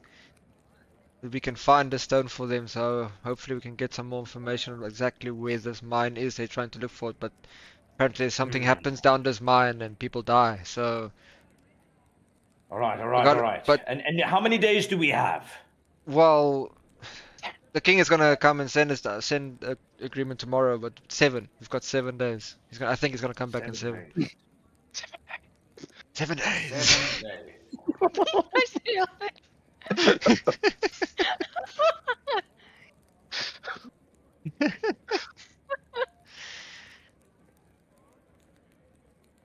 Okay, so 7. Sorry, ek lag lekker hier. I'm trying to keep my composure here.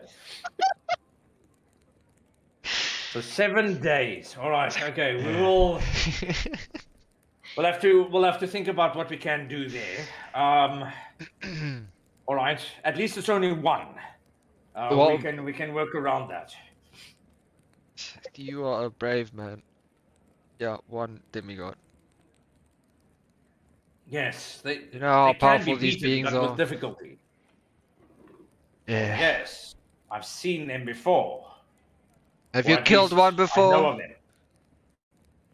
No, but my mentor did. Many Okay. years ago. Ja, nee, was het iemand door Hopefully he opgerold, did. hè? Hopefully he gave you some tips En and uit het tricks. regiment gekomen. Hij gaat ook om. 7 days. Okay. Elke All keer right, zo- well, back in 7 days. We'll see what we can do. Any other information that was provided? Yes. Basically, the surface world's also being assaulted by demon lords. Each family referred to them as. Okay. And which ones are those? We have All of Orcus. them. I know Zukamoy is in the grove. That's what I heard. Zuchtmoy is in the grove. Razard's apparently got Okay. Menzo with Razaram at the bottom. Then Right. Vizarand is also in the surface. So those 2 are up top there, as far as I'm. The 2 of them on top. Who are those 2? I think those ones are Vizarand and Zukamoy. Unless the grove is not on the flippin' surface. No, the grove will be within the Underdark. It's where your little friend comes from, the Mycanoid. Yeah, we don't talk that That I much, can you know. tell you at least. Uh, As for Orcus. Orcus and Vizarand. Jesus. What them There's brains no- do. Sorry, what did you say? No, I'm just lipping you on the side. I'm Oh, asking. okay. Oh wait, Actually, you are asking Vizarand. What them That's who binds you do. are. I missing- am I'm indeed missing- Vizarand. Let me see. And he puts his hand like on your forehead, and for a moment you get jolted, and you see for a moment you in the throne room again. You're like looking at the king. You look at Hexy. She's mouthing off. You see Grazit's clicking his finger, and you recall the conversation. And all of a sudden you're back, and he pulls his hand away, and he goes, "Yes, Nagu and Baphomet. Those 2 are quite nasty, but they are considered the lesser of the demon lords. And if they are on the surface world working together, it could be a very big problem. You don't know We a need way to get to the there surface as soon as we world. can." So immediately he's like, "I might have some form of a magic, but I can't get there. The Phas race is too strong." And you see like Prince Derendal is standing there, and he's like, "But I might have something that might be able to help. When I came with my dear friend to look for the hag, I remember I had 2 of these acorns that were given to me by my mother. It was to teleport anyone back to the surface world. And at the time, the Phas race was clearly not as bad as it might be now. But through a means of magic, I might just maybe be able to alter it, and then maybe have 2 people go to the surface world." And he's kind of like looking at the rest of you. Basically, send some people up to start defending on top, and the rest stays at the bottom, defending at the bottom. Yeah, the Vizaran underdog. looks at you and he says, yes, unfortunately that might be the case. But the problem They is that can't the speak. person must have influence. They must also have a means to be able to rally the people, must have a means to persuade that you are not a Prince. threat. And then on top of that, we might just have to send somebody that can help them get into the Underdark. And he kind of like turns towards his left and he sees Melissa standing there.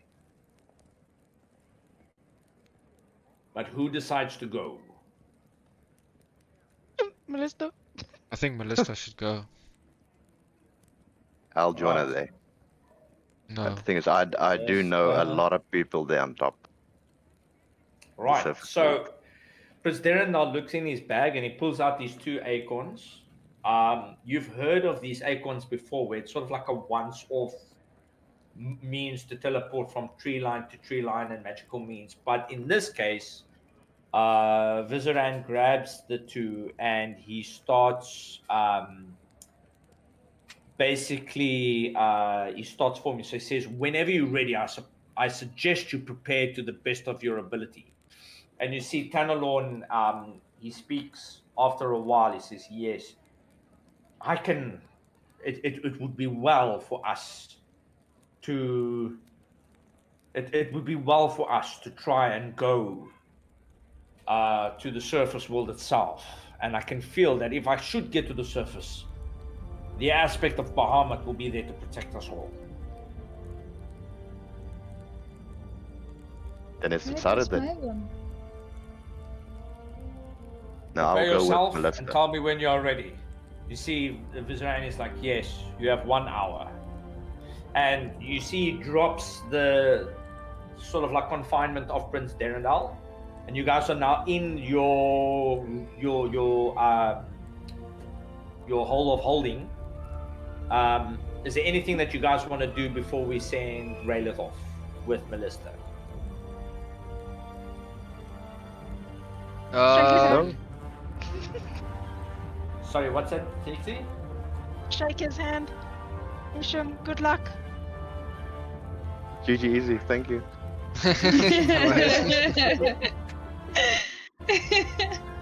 Okay, all right. And Archibald, do you want to do anything? I'm not my rabbit. I'm just kidding.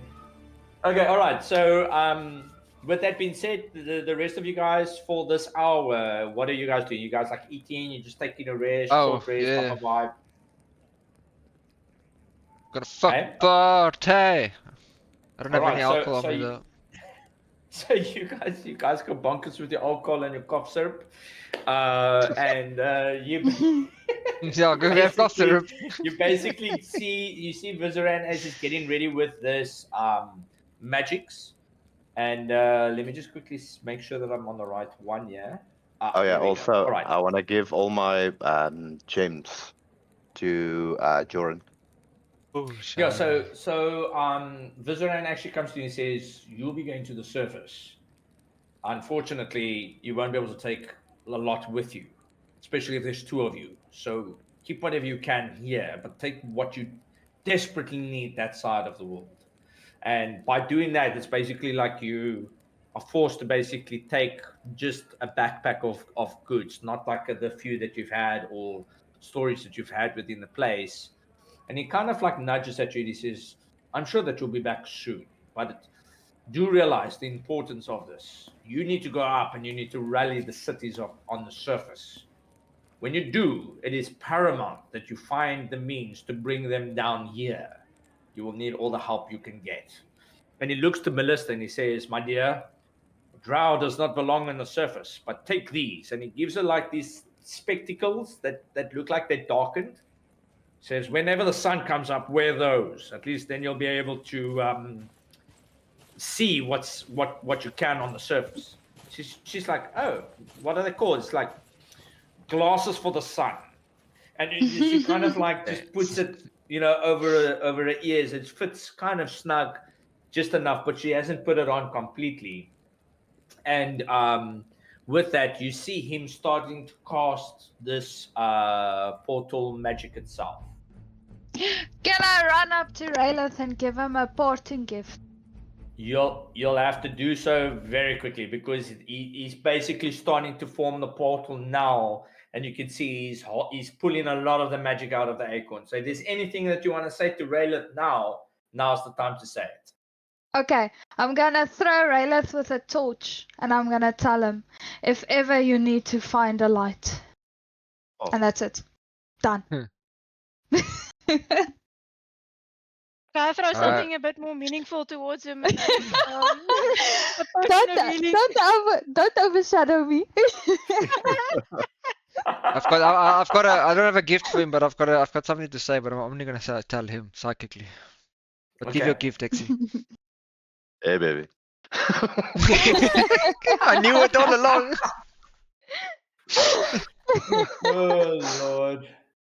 Okay, yeah, please, Joran, go for it. Okay. Anyway, I will say, brother, I'll see you in the next life. I'll see you in the next life, brother. Don't worry. I'll be back and I'll bring reinforced. There you go. I love to hear Archibald? it, man. And Hexy? Mike, your Mike.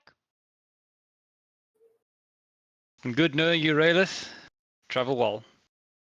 Don't say good knowing you. I'm not gonna die. You But- see Vizoran like, well, no, okay, just kidding. Yeah, Say hi to my mom while you're up Potion of there. healing to him, that's all. And I say to him, good luck. And stay safe, man. Nah, we'll do. I'll be back. Send nudes up. That's like, I will. Oh, Yes. hey, wait, Bez, I've got a great idea. Wait, there's a quick one. Before you go, learn the spell message, and then you can message us because we're still on the same plane. Already have. Okay, It's like, great. oh, yeah, that reminds me. And you see Vizoran, as he takes out a stone, it's got like an ear on it. It's like, yes, take that. And Awesome. then I've got the other one. It's the Stone of Sending. Unless you didn't know that. Of course you knew that. What an idiot. And he's like, he just carries on casting the magic to open up the portal. All right. With that being said, okay, the portal starts to form as, oh, snap. There we go. All right. So the portal starts to form, and you notice that it's starting to go through like a bluish cloud. And this is the Fazris, and it's pushing against it and it's going through it. And the portal has become somewhat like a mirror image to show where it's traveling and how fast it's getting there. And you're going through massive amounts of ground as it starts pushing towards the surface, and you're going towards the surface world itself. And as this portal starts to form, you and Melissa start standing in front of it, almost like you're getting ready for it. And you see Vizoran actually look at it and she says, don't worry, you will find someone that will help you change your school of magic. And she just nods, knowing that he knew things before they happened. And you see him starting to form this portal, and as this portal starts to come through, you start seeing, as it comes out of this mountain range, you start to see that the surface world is sort of like in ruin. There's fires everywhere, and you see there's crops that are burning, and you see settlements as it's traveling over a massive span of distance itself. And you see people within the towns and the cities. You're going past Calamshine, you're going past Ankatla, you are going past Tradesmeet, you're going past these very well-known places, and you see children, women, men lying dead, and you see it going towards this massive clouded area that's in front of you. And you see what looks to be like a massive army. And this army, as weird as it is not just demons and fiends, but this is drow. And the drow that are mixed with demon blood, as they've got these grotesque forms as they're running in, some with 3 arms, some with 2 heads. And they are pushing one partially turned into a strider and not, but most of them also bearing the sigil of Baphomet, the great Minotaur. And you see these armies running after people and basically hacking them on behalf of Baphomet itself. But as this portal starts moving its way towards Baldur's Gate, where you find this city, Archibald and Joran, the two that are from Baldur's Gate, you see the great city as it's on the edge of this great war, and you see these fiends running towards it with Baphomet shortly behind and arrogant in its size, as it's 20 feet tall, massive hordes pointing in the direction and shouting out in a very loud tone, "Kill!" And you can see that the group is there. But when you get to this rampart, you notice that there are a number of heroes. And as you get to this particular section, Hexy, you immediately recognize Fix and Alicine. You see Takumi and Bezriel as his fallen angels spread out. You see a druid that looks half like a man and a bear. And you see another character known as a Furbolg, which looks like she's looking actually at the portal when it comes through. You see a man standing with a little mouse that's on his hand, and another white-haired female that's got nature pretty much growing all over her. You see another character that's white-haired but with black armor, and a huge tiefling that's got a broken horn on it holding a massive axe. And you see them all talking amongst each other, almost as if Murphy, this particular character that's in the center, is waiting for something. And as this portal slows down to this particular area, you hear Tanalorn tell you, "Jump, now is the time." And you see Vizaran, as he holds the portal, you leap through. Melissa, holding your hand, also leaps out. And as you guys are falling towards this Baldur's Gate city itself, you see Murphy, she's like coordinating them, and they get ready and they stand on the edges. And as Tanalorn comes through, he says, "I am the aspect of Bahamut." And you see him starting to change into the time dragon that he is. And you and Melissa are both on his back.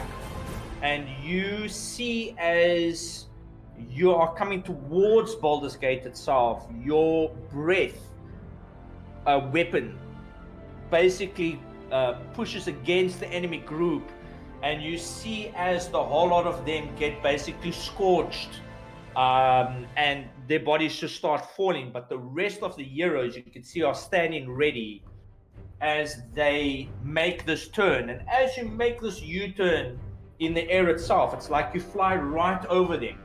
And when you do, you see Fix turn into his Wyvern form. You see this two druids turn into these massive eagle rocks. And you notice that the three of the other heroes all jump on board. You see Takumi on top with his katana on top of Fix. And you see Bezriel jumping off the side of the wall with his mount from Tempest. And as they start falling in suit, you see Melissa starting to drop meteors from on top of these masses of beings that are drow and fiend combined. And as you are moving towards this creature Baphomet, you notice that Fix and Takumi and all these heroes that are on top of their backs basically flying in unison and in a V shape going towards this massive fiend. You hear the one, he looks up at you, he says, Not words, but swords! Go for the eyes, boo! Go for the eyes! And you see Takumi as he's holding his katana, and he says, "For honor." And you see as Fix and the rest of the Wyverns start flying in a V-shaped formation, they start flying heavily towards Baphomet himself. There's fiends that are constantly coming in and trying to attack you, but no avail can they actually do anything against you. And as you draw Tanalorn's blade and you hold it in the air itself, you are reminded that if unity of the realms is combined, anything can be done. And you notice behind you the amount of wyverns that are coming in. And as you hold this blade, you look at Baphomet and you see Baphomet looking at you. Come, Realm Rider, he says, knowing exactly what you are. And you welcome it back as you jump off of Tanalorn. And the blade starts coming down and the magic starts to form in your hands. What magic is that, Raylan? A twin spell, lightning bolt. You twin spell the lightning bolt and you hit Baphomet, and as the blade comes down, it comes down hard. And you see as Takumi and the rest of them as they come in, and they basically land with that initial attack on Baphomet. And so tonight's session ends with Raylith taking the fight to the surface world and to the demon lords that would attack the great cities of Faerun on the west coast. Raylith? Yeah. Thank you, Meneer. Hopefully you enjoyed it. No, I did. Thank you, guys. And hopefully Fighting it's with some good worthy of an people. ending that you guys will enjoy. No, that's amazing ending, dude. This was good. No, very I'm good. thinking I should have given this guy more than one potion. Just- and Raylith, hopefully you guys, you enjoy it. And look, I mean, you're always welcome. You're always welcome to come back whenever you can. You just let me know. But the rest of the crew basically will be adventuring on their own for now. And I suppose the good news is that even though you're not necessarily playing, you're still going to be rolling dice for me as to what happens on the surface world. Yeah. And I truly wish you all the best, especially the fact that you're leaving quite soon. And whenever it is on your own time, when you are settled and ready to run with us, we will welcome you back with no problems at all. Yeah, hopefully, he actually doesn't kill everybody. Cameron for tomorrow. I won't. And that. And that's yeah. I think it was a nice open-ended, way to exit. Ending it. No. Yeah, He's, I he's like fighting with some good people there. I would have loved to have made an image. I was trying to do it, but I didn't have enough time, and that was to try and get an image with this character jumping off towards Baphomet from a side angle, and then you've got like Takumi, and Minsk, and the rest of them all basically jumping off as well. So it would have been a bit intense, but it would have been nice if it was possible. So the images of the wyverns. It's Yes. perfect. It gives you that massive illusion Yeah. of Okay. It's like hordes of that. It's like you people can see going Takumi straight for on it. on the back. Yeah. yeah, no, And then he's the music, Khoina. the music was like the added touch. I like it. Yeah, Okay, dude, it all was right. Well, I'm epic. glad you guys enjoyed it, and that's a farewell to the one companion. I will remove you from the party for Yeah. now, just so that you don't still have experience divided amongst you guys. And then basically, yeah, that's the rest of you can decide if you want to say anything extra. But it was actually a pleasant experience to have you play along, and there were moments that I had to really think outside the box. So yeah, no, for sure, it was lots of fun. Yeah, definitely. No, thanks, guys. No, thanks, Cameron. The D&D was amazing, dude. Okay. Well, I'm glad you enjoyed it. I'm happy for that. All right, boys. I'm not going gone, but gone in the D&D sense. Going, Yes. going, going. Fun. I can just hear Fruity singing, "Goodbye, my lover. Goodbye, my No, friend." Fruity's not singing that. Joran is. Joran is singing it. Fucking gay love.